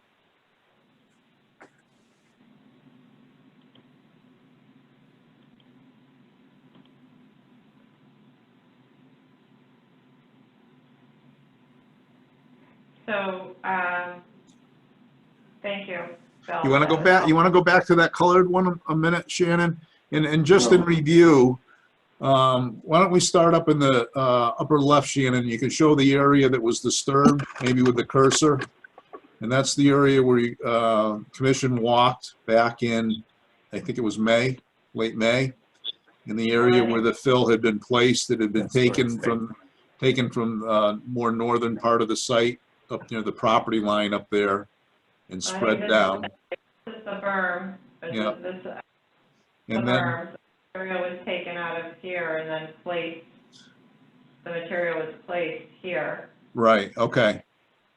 So this with all the dark contours with the close contour lines is the berm. And, Okay, then down below, okay, down in the red, yeah, that's helpful. this is where the fill material was placed. And that comprises about 4.6 acres. The area of wetlands, the red is the area of wetlands that was filled. The green is the remainder of the wetlands that is not filled. And then this is the piles that had not been leveled as of yet. So this area here is the stockpiled areas. And I did, let's see if I can get that. I noted,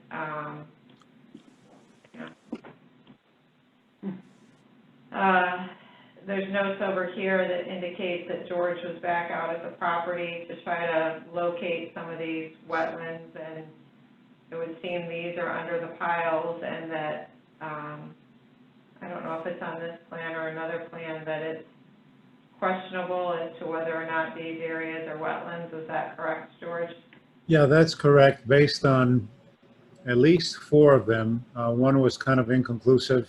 There might have been some disturbance more recent there. It was kind of hard to tell. But the 4 ones that are all the way to the east, those are more or less close to the toe of the slope. And I looked at soils and I looked at vegetation, and I can provide that information in due time, plus I have pictures. Those, in my estimation, are not wetlands. So that brings into question whether the ones that are under the filled piles are wetlands or not, or were wetlands. But we kind of concede we won't know at this point, so I guess we're going to have to count those on the minus side on our side here and mitigate for them. Okay. That's that. I have a question. Whereabouts were the cuts you made for the test holes? So there's a rectangular, hang on a second. You didn't dig in the temple, did you? We did not dig in the Nope, temple. that wouldn't have been good.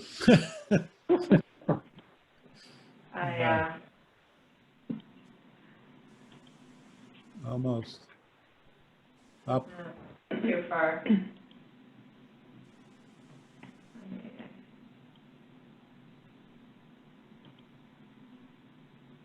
There we go. So these rectangles are the exploratory soil trenches. So there's 1, 2, 3, 4, 5. I think there's a 6th one off the edge. I don't want to tinker too much. And there had been one. There was one here, but there was there were no wetlands found. So I think there were 7 trenches total, but there are 6 that had data. If I'm recalling correctly, George, You are indeed correct, and I have pictures and profiles and pictures of the profiles and all kinds of information that I'll be able to supply for your review and your third-party reviewers' review. Okay.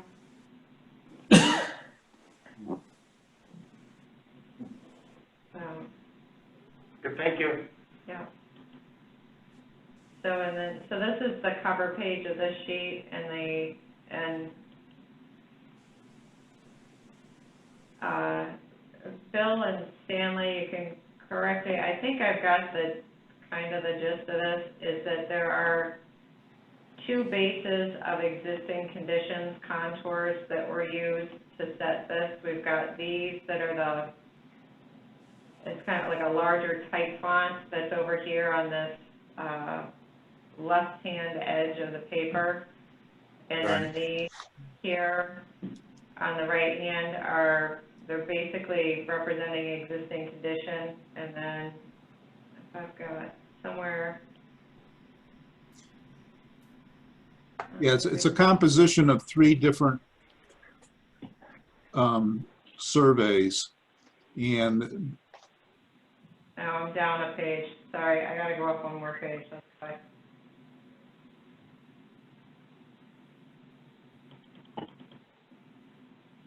That's really annoying.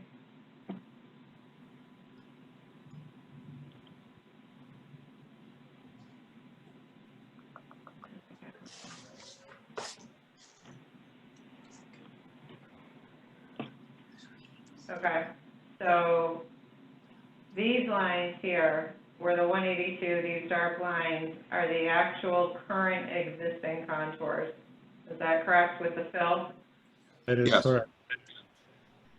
And then the lines underneath that are a lighter weight line type are one of the existing contour references. Prior to the fill, yes. Prior to the fill. Yeah, okay. And then this is the other set over here that's kind of a darker, bigger text type. So we've got two different references for existing pre-fill contours, and then these here showing the current conditions of the fill material. There's actually three. There's three. If we include the temple, so the temple is off to the side. Oh, right. Shoot. And then Okay. the ones to the far left or towards the river, those are the 2011. And then there were in the middle, where we were just discussing where the fill happened, is if I recall, those contours are based on spot elevations that were taken from test pits that were done in 2016 and so on. So there's other underlying data points here. And I'm probably not the best person to talk about this, but that is my my understanding. One of my favorite spots is right here. So this is an area of a little as well, because it looks like we've got two different sets of contours coming together at very distinctly different elevations. So I'm not sure how that gets rectified. Where the contour lines to your left are close together. Yeah. That is a long berm of fill running along the pond. Okay. And where those contours line, you can see the contour lines there. They zero out to the pond at elevation 170 and 176 and 177. Okay. Those lines return along the, we couldn't continue to get more topo on that berm because it was heavily covered with trees. Okay.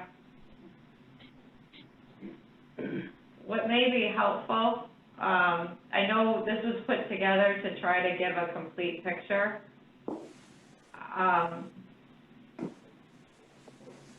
And I know that there's two other, because there's a set of 5 sheets, right? So we've got this one, the cover sheet, that has everything in. And then the next 2 sheets, if I recall, have the existing contour information blended, and then the final 2 sheets are basically this again, but the eastern and western half. What I'm wondering if we deconstruct this even further to do 1 sheet for each base map source, so that we can really see the individual information that's being provided from each source before it's all being put together here in this fashion. Yeah, we could do that. I understand that it's more sheets and it's more whatever, but I think in order to try to wrap our head around the whole and looking at this or even the other sheets in the set, at least for me, it'd be helpful to better understand the individual pieces and how these are matching together and how they're being blended. And so I'm just offering that as one option to try to deconstruct this to each individual piece that was used to put this together. Yeah, that's not a problem, Shannon. We could have that for you. Okay. And then to the commission, so I think we need to be clear too, that what's being proposed is a restoration area that's, George, we're basically over here with a mitigation area, correct? We're kind of in this neighborhood over here? Yeah, we'll call it a compensatory wetland mitigation. Basically, we're compiling all our impacts from the red area and the ones we're conceding under the fill piles where have not been smoothed, coming up with a number. We have a multiplier for that. And that's the area that we're talking about that you have your cursor, even though we don't have topo, but I think the topo that we have from the state is reliable enough for now to show you the concept. And when the time comes, we'll have to give you a little more specific information for that area. So we'll have to map it up, blow it up to a good scale and do all that typical things Okay. that we do. But yeah. Sure, but basically, but I'm in the right area, like, basically, this is the area for the mitigation you just presented to us. This is Correct. the And general- so the area, the far western area of that green area goes all the way to where I showed you, where if I turn to the right and go up the hill a little bit, I have the edge of the wetland. So right there, that's the edge of it. And then it goes all the way to the end of the pond. Yeah. We can create a map just in that area that would be a bigger scale. We can, and eventually I think we will. I think, in my view, whoever's reviewing this for the town will have to hopefully agree that that's a worthy candidate for doing wetland mitigation. If that is the case, then we can go to the next stage, if you will, and provide the specific Right. information. Yeah, I think we've got to get consensus on this first step first. So that's what I want to make sure the commission understands is what's being proposed is a mitigation area here with the items that George explained with his summary, and even when he shared his screen and went through the memo, which I can forward to all of you tomorrow, that talks about the type of vegetation and how that would be done in this area, and that the intent then would be that the area that has been filled up here as part of this work would not be mitigated, or restored, sorry. So this would not be restored. Instead, we will have a mitigation area here along this existing, the pond. So this area would not be restored. These areas would not be restored. Clearly, this now new existing wetland edge, there's a 150-foot upland review. We could talk about, what needs to be done in that 150-foot upland review area in basically all directions to this wetland. But what currently is being proposed is a mitigation area here and not restoring this. That is correct. And one of the things that I'm going to have to do, and hopefully the commission will see the rationale behind it, is something we talked a month ago, and that is the question that I got, which is I thought a very legitimate question. George, why can't you restore the wetland in place? And so I'll have to explain that, and I'm hoping to do that in my report, because there are great difficulties in restoring that wetland in place there for a number of reasons. The big part is that its hydrology would not be guaranteed to be stable versus down by the pond. We know where the groundwater is and the seasonal flux, so we can guarantee that that's always going to be wet once we make it. So thank you for expanding on that, George. Mm-hmm.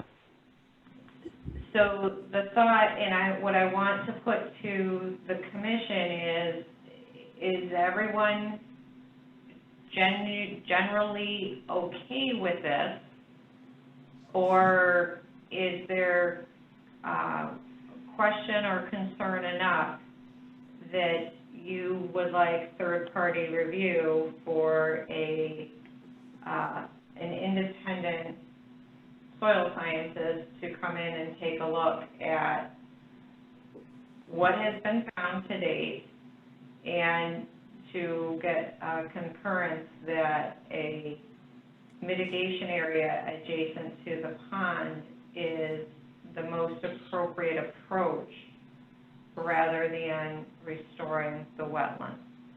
So we need to talk about that, and we need I need a little guidance on that from the commission. To be candid, I have had some conversations just with Bob Hannon on this, just to try to keep us moving ahead so that we, is generally on the right train, but we need to make sure that if we're going to do this, that it's basically the consensus of the commission that this is needs to get done. So I don't know, but Mr. Hannon, if you want to take the reins with it, we go through our commission members, or I can. Yeah, I mean, I'm still having a difficult time with this. I understand, I think, what George is proposing in terms of the map that you have up there. The area in red is the area that he is saying wetlands that were filled, and with that, he is proposing the mitigation area close to the pond. But I'm not sure I've heard a single word discussing all of the fill that has been placed in there, also in the upland review area, and what's going to happen with that material. I mean, are we just supposed to ignore that was filled without any approvals? I mean, is that what the wetland mitigation plan would allow? I mean, because if that's the case, then I have a big problem with it.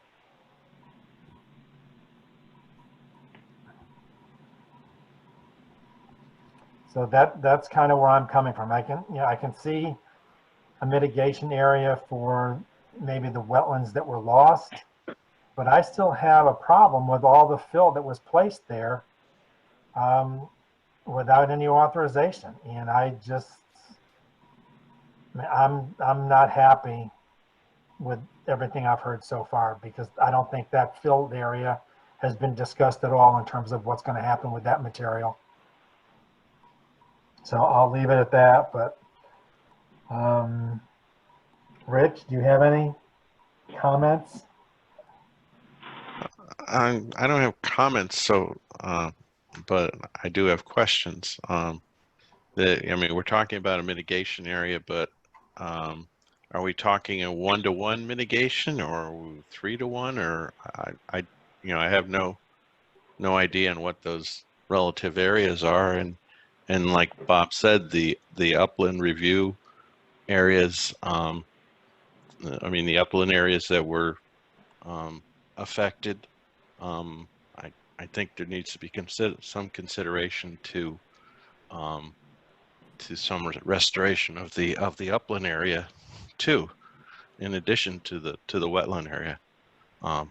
And so I'm kind of sitting here looking for additional information.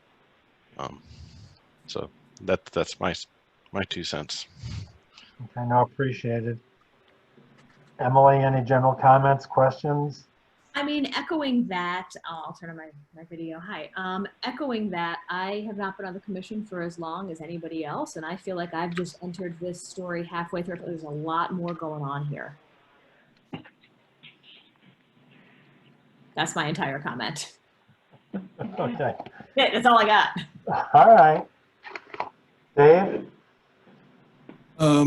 Yeah, as far as the question about a third party, I think that would probably be wise. I think it's over my head to say whether this mitigation is sufficient. And echoing Rich, I don't know what the ratios are, but I think it was 0.4 acres mitigation and It was a little over 6,000 in the pink. I don't know how much on those 4 pockets, but I guess you're getting close to 10,000 in square feet impacted. So it looks like it's probably less than 2 to 1 already.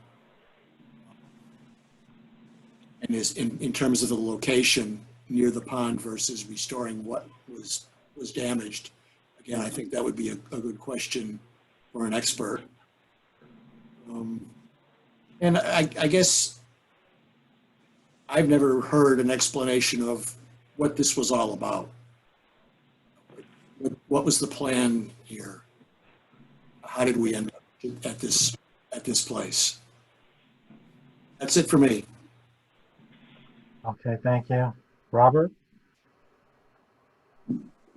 Yeah, I think I have some similar comments. I do have concern about the new mitigation area as an offset to the direct filling of the wetlands that are shown in the red and the 150-foot regulated area.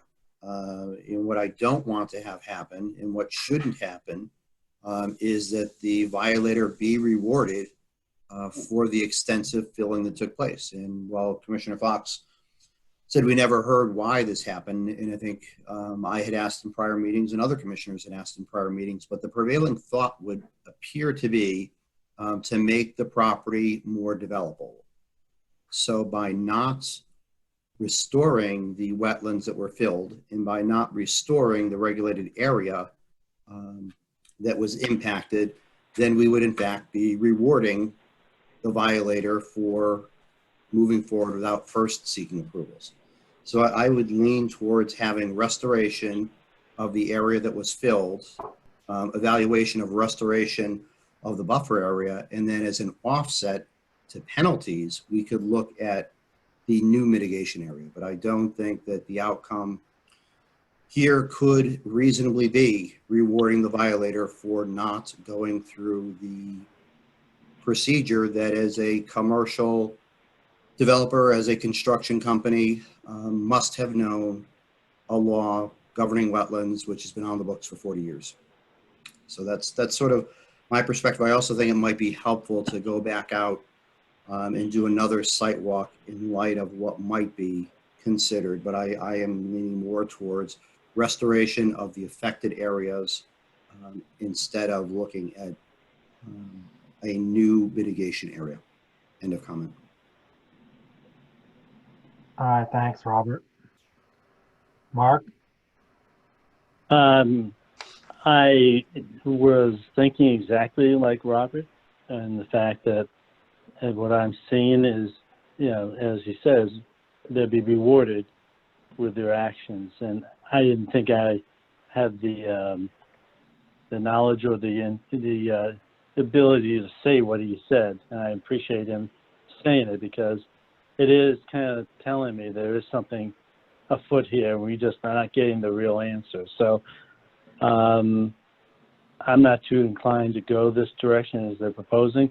I don't know personally if we can make that decision because I assume there's other governing agencies that are involved that might disagree with this approach and they might have a say in the matter too. That is something above my pay grade. I don't know for sure if somebody else has to sign off on this before, you know, after we approve it, if we do approve, which I have a feeling we will not. So that's all I have to say.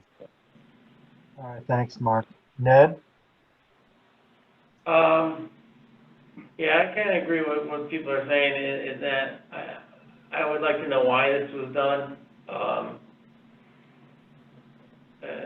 And I don't, you know, I can understand the reasoning that the area for restoration would be the best place to put it, but that wasn't where it was.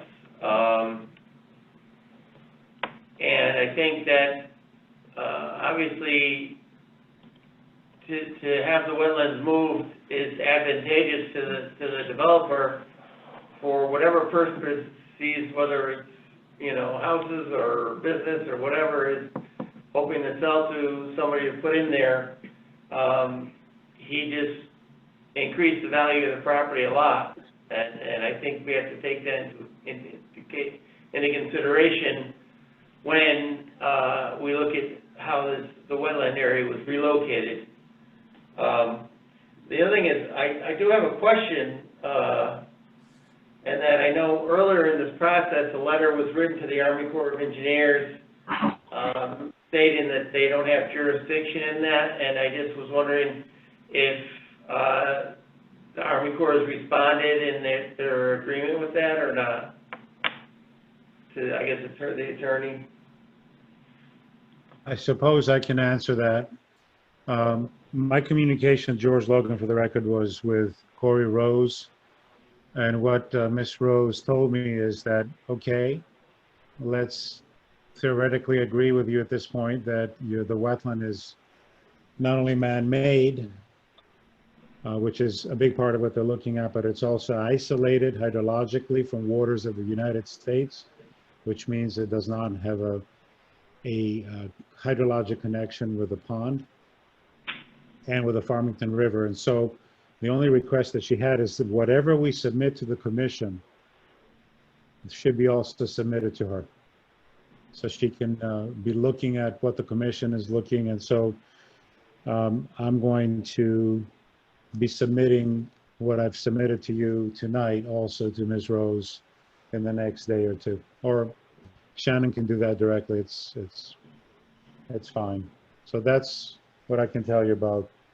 The Corps will be involved, but they will be on the sidelines for now, watching over the whole thing.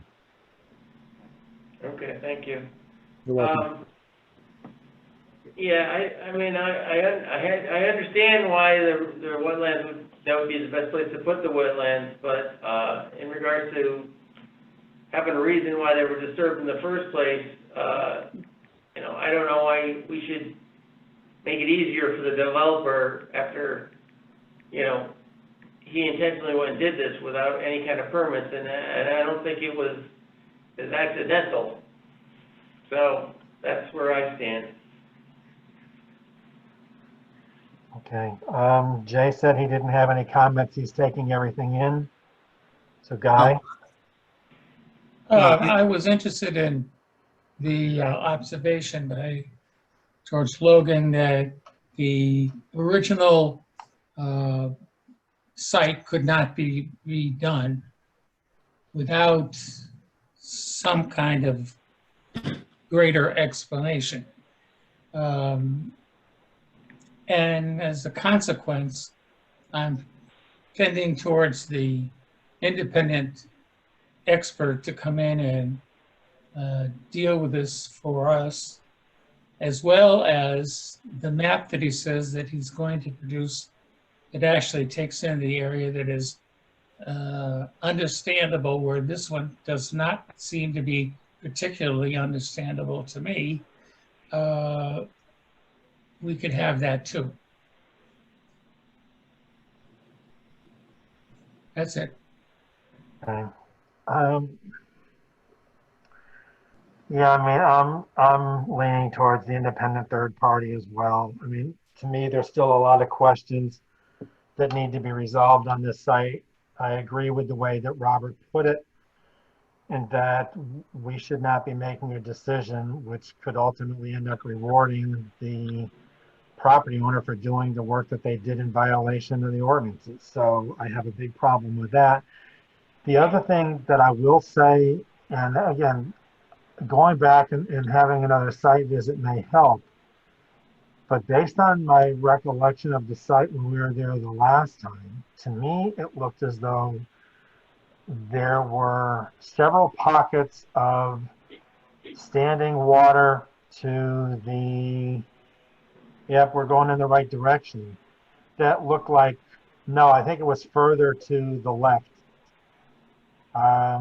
Oh, yeah, Where I think there were pockets of standing water. There was crushed stone placed in those pockets. There were tadpoles, things of that nature in the water. So I know this has been the focus, but I'm just wondering if there are other wetlands on the site, because I don't think those have actually been explored to determine whether or not they are in fact wetland soils, and that material has been piled into those potential wetland areas.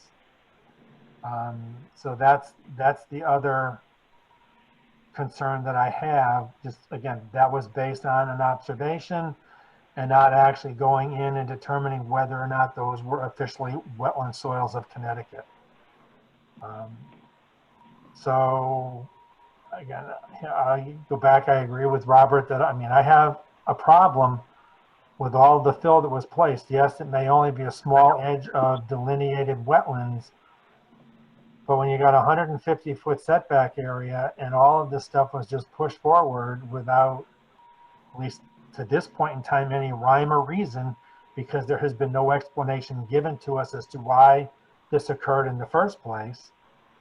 And the other thing that is still somewhat bothersome to me is the fact that by taking down a lot of the soil that was in that berm along the northern property line and spreading that, it appears as though it has done a significant job of spreading invasive species. So I'm now concerned how that's all going to be handled, because it was an area that I don't believe was that heavily involved or covered with invasive species, but now it appears that's what's going to flourish in that area. So again, that's a major concern, but that's kind of where I'm at with this.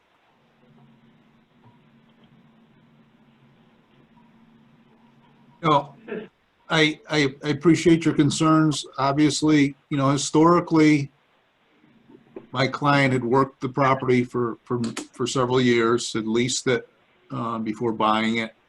And we know from reviewing the historical maps that all this area that we're talking about, that the wetland area that was filled, the wetlands to the south of it, had all been excavated before. It was all pond before, and it's all been filled.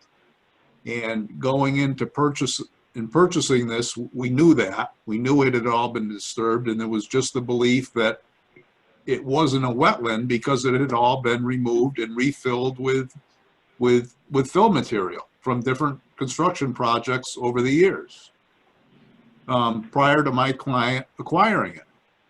And if you recall, when George did the deep hole, the trenches there were, findings of asphalt down in there, from fill that had been there for probably decades. So, and again, part of the reason for the removal is, the plan of development calls for the extension of the road, between, I forget the name of the road, behind the temple over to come out on Brickyard Road. So it was just removing some of the berm, in anticipation that something's going to happen down the road. Oh, that's going to be. We know that obviously that the site has been changed environmentally.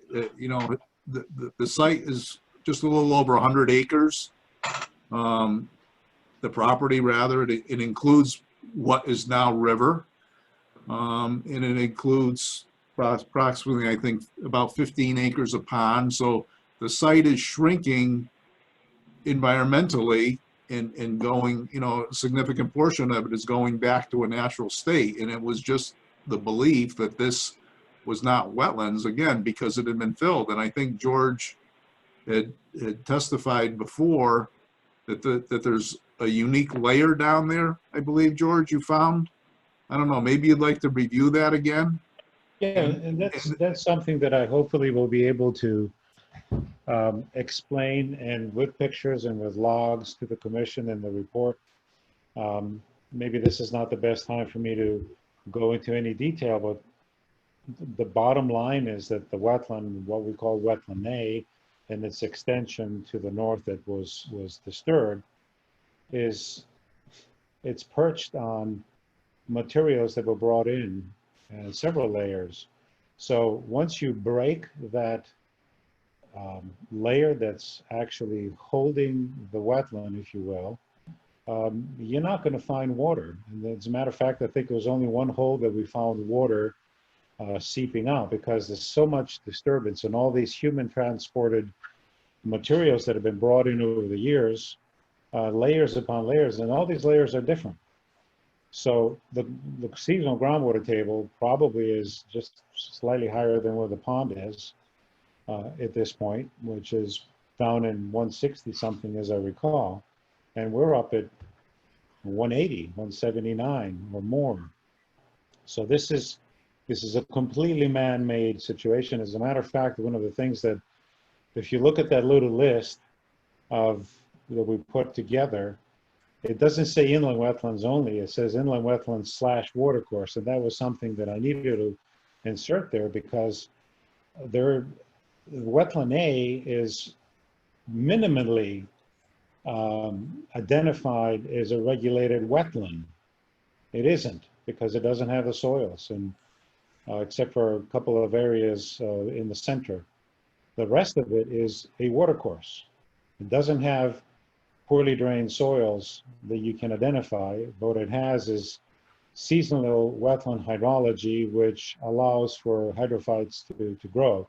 So based on the statute, I have to call it a watercourse because it's identifiable as a vegetated cover type that is either a marsh or a swamp. So anyhow, these are, I think one has to look holistically at this whole thing and not just look at the history of it, look what was here before, the activities that have taken place, even recently, meaning just the past decade before even our client was involved in this area. And you have to look at functions and values, what has been taken. You have to look at your 100-foot upland review area, not a setback. It's not a setback. It's an upland review area, and determine how that was contributing to the function of the wetland. And that's the only way that you can determine whether or not there has to be some of that restored or not, and so on. And the list can go on. So this is not a cut and dry situation, no pun intended. This is a very complicated thing that I think I need to peel layers and layers of information out for you, looking back, looking at what's out there now, that you folks can have a clear picture of what we're dealing with, and not just be thinking. You got to think the wetlands. You're not the punitive commission. You're the wetlands commission. You have to make decisions based on impacts to wetlands and adverse impacts to wetlands, not just any impacts to wetlands, physical adverse impacts to wetlands. Mr. Chairman, I don't think we need to be told what our regulatory jurisdiction is. I think we are allowing Mr. Logan to completely blur the issue. One is regulatory jurisdiction, and the Wetlands Act very clearly identifies we have jurisdiction over wetlands and watercourses, whether natural or man-made. So the question is, did the violator completely circumvent the regulatory process by making the decisions that Mr. Logan asserts that this is a low quality, low functioning wetland? It's one of regulatory jurisdiction. I think that is the question that we need to first look at. I agree with you on that, Robert, but I also, Shannon, if I'm not mistaken, wasn't there also a meeting at Town Hall with the property owner back in, I think it was 2018, and he was given certain instructions about the property? Correct, it was at the property. If I remember correctly, some of that has actually been ignored by the activities undertaken recently. Yes. I don't think that's actually true. The meeting with Mr. Warner was precipitated by us before my client purchased the property, because in doing our due diligence, it was represented to us by the seller and its agents that there were no permits in place, that essentially they had run free reign over the property for about 6 decades. We looked for permits. We actively went into Town Hall. We're told there were no active permits, and that precipitated the meeting with Mr. Warner, where he requested information. There was no order by him to I never said it was an order. It was not an order. I didn't say it was an order. Yeah, and But so, my understanding of that meeting is there was a memo that was put together that basically outlined what was discussed, and there were certain things that weren't supposed to be done at the site. That's my recollection. well, You're wrong. I don't think that's correct. He requested information It about was in the, the email. Okay, I'm happy to re-forward the email, but it was in the email that Bill summarized that acknowledged that the property had wetland concerns, aquifer concerns, floodplain concerns, and that all of those are regulated, anything within those areas are regulated activities. there's no question about that. What Mr. Eisner says is correct as far as that the regulatory steps were not followed. Otherwise, we wouldn't be here. There's no question about that. And we are where we here are. And we've heard what you've said tonight, and we appreciate it because it's really the first feedback that we've gotten from the commission. And I think an appropriate thing would be to get the third-party consultant on board, like we had talked about back in July, and look at the area where you expressed the concern tonight, as well as what George is proposing. And that's exactly what I was going to finish with. I don't question the commission's ability to talk about regulatory process that was obviously ignored. All I'm asking them to do is to realize that there's a certain science behind this, and I hope that we can stay be objective based on the science and not go into the weeds. That's all.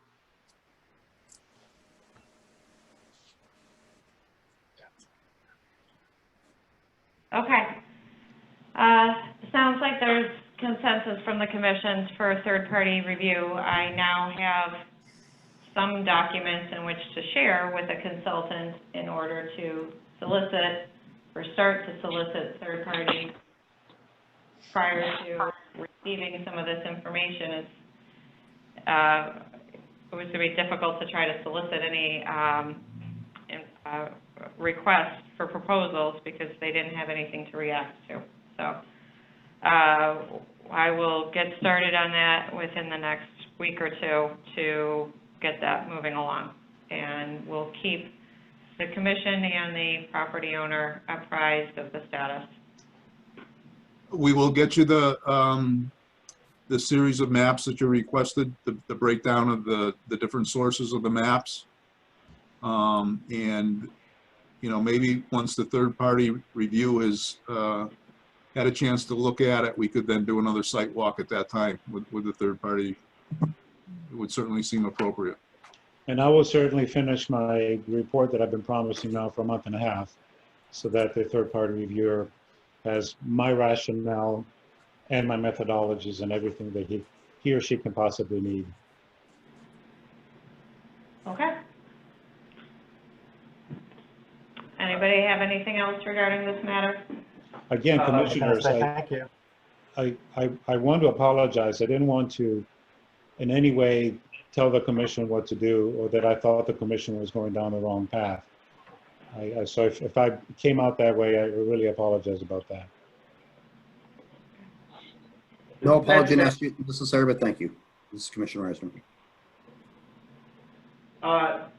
Since we're doing a sidewalk on September 12th, is anybody interested in going back to this, or should we wait until we... Yeah, I'd like to. Well, right now it's dry and completely vegetated. So I think if we get, when we get the third party review consultant, obviously they're going to need access to the property. It'll have to be coordinated with the landowner.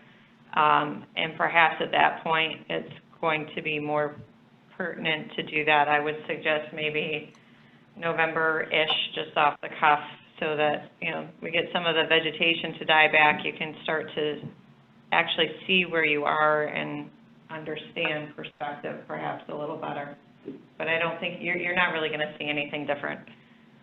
And there's really not much sense in walking the mitigation area until we kind of get some sense that that's the direction that we're gonna go. So Shannon, when were you talking about possibly doing that? I would just loosely, for the group, to go back to the site, roughly November-ish. But Okay, I will not be going. Mr. Hannon, I'm replacing my right knee the end of October. okay, well, we'll be doing another trip to the property in mid-October, early to mid-October then. Okay, thank you. Yes, sir. Okay. Anything else at this Can't point think of regarding? anything. Okay. All right, thank you, Bill and Stanley and George for joining us this evening. Thank you. You're welcome. Our pleasure. Thank you. Is your next meeting going to be, is that something we can attend, the Conservation Commission meeting? Or The can one, like, just it's a listen video, to? yeah. Pardon? The one, like, in the next 5 minutes when we Yes. close the wetlands and start Conservation Commission? Right, right. Oh, yeah, you're welcome. It's a public meeting. You're welcome to stay Okay, on. all right. But we don't have to sign in differently, though. Just stay right on? Yep. Yeah. Okay, thank you. Yeah, we roll right into the next one. All right, thank you. Well, we hit a speed bump first with approval of the minutes, but after planners report, Correct. Yep. So we've got, yeah, approval. Oh, no, sorry, after planners report. No, I've had my hands full with what we had this evening, so there's nothing else to add from a planners report standpoint. I do have something under planners report. I don't know if you got the email or not, but I got an email about the khaki wick dues. Did you Yeah. get that too? I did, and Okay. Jay Toolin also emailed me about that, so yes. Okay. I've got to talk to our finance director to see where that ended up from a budgetary standpoint, but yes. Okay. So that's it on planners report? That's it. Okay, so that brings up Miss- minutes of the July 15th wetlands meeting and the site walk, the two sites on July 29th. So can I get a motion to approve the minutes? So moved, Statchen. Is there a second? Okay, Jay's second. Second, Mark Simpson. Jay beat you to the keyboard, Mark. Are there any questions, comments, corrections that need to be made? Not hearing any. Those in favor of approving the minutes of July 15th and the site walk on July 29th, say aye. Aye. Aye. Opposed, abstaining. That's it. So I've got Mr. about Chairman? 9:32. Mr. Chairman? If- Yes. Oh, wait. Mr. Chairman, if I could make a comment before we close the Wetland Commission meeting? Okay. I just want to have commented for the record, and the commission can decide if we want to convey it to the town manager. But I think that we should thank and commend Sandy and Shannon for their ongoing work. The telework environment imposes a lot more work, and they have kept the notes and agendas and meetings running smoothly despite all the setbacks the last 6 months. And I also recognize that they're doing extra work because of the shortage of staff in the office. So I just want to, as one commissioner, express I thanks. agree with you. They're both doing a yeoman's job on this, so it's much appreciated. Thank you. Thank you. Does the commission want to send a note to the town manager's office? We'll just be giving them more work to do. Now, my understanding is that that letter should be signed by the secretary. Drafted too? Do I have to draft? No. That's Ned's job. Well, That's right. we'll send you a draft. Okay. Good idea. I just wanted to note it's been a long 6 months, and I appreciate the ongoing work and support from Sandy and Shannon. We all do, yeah. I agree. Here, here. Thank you, I very, will, I thank will you do very so. much. Much appreciated, everyone. Thank you. Okay. So we will close wetlands at 9:34 and at 9:34 open Conservation Commission meeting. So first thing on the agenda is other business land acquisition committee report. Correct, and I don't believe they met in July or August, The correct? meeting was canceled. Yeah, the meeting was canceled in July. Canceled, yeah. So I don't think there's anything much to update there on that. I know they continue to look at a few parcels. They were talking about a parcel across the street from Town Hall. And I put, I've asked Liz to put that on hold because we actually have people interested in purchasing that parcel and using it for its intended residential purpose. So, so at this particular point, there's nothing coming before the commission with respect to any new land acquisitions. And a quick response to Jay's comment, yes, there has been conversation.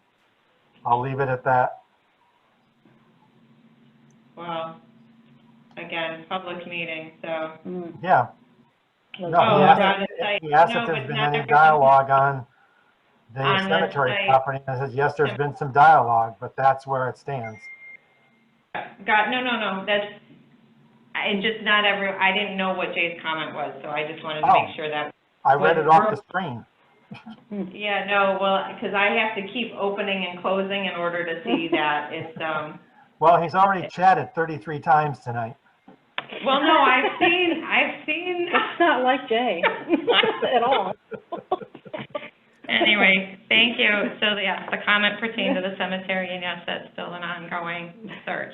Yes. And from planner's report standpoint, the only thing, I've got the high school students interested in helping at the planting area again to beat back some knotweed. So I will probably take their young, enthusiastic energy and muscles and take another shot at the knotweed that's over by the ball field and see if we can get that in decent shape before the fall arrives. Okay. The next household hazardous waste is in October, so we've got a little bit on that. I'll get dates and all that. That one will be up in Simsbury again, but I'll get dates for everyone. All right. Was that it? I think so, yeah. Okay. Before we do the minutes, I just want to ask the attorney if he had any questions or there was something he wanted to discuss. Oh, no, we're just, we're cognizant of the fact that this parcel is on the town's, in the town's view for open space, and I, just following up to see if there was any Okay, comment on no that. problem. So that leaves approval of the minutes for July 15th, 2020 Conservation Commission meeting. Can I get a motion to approve?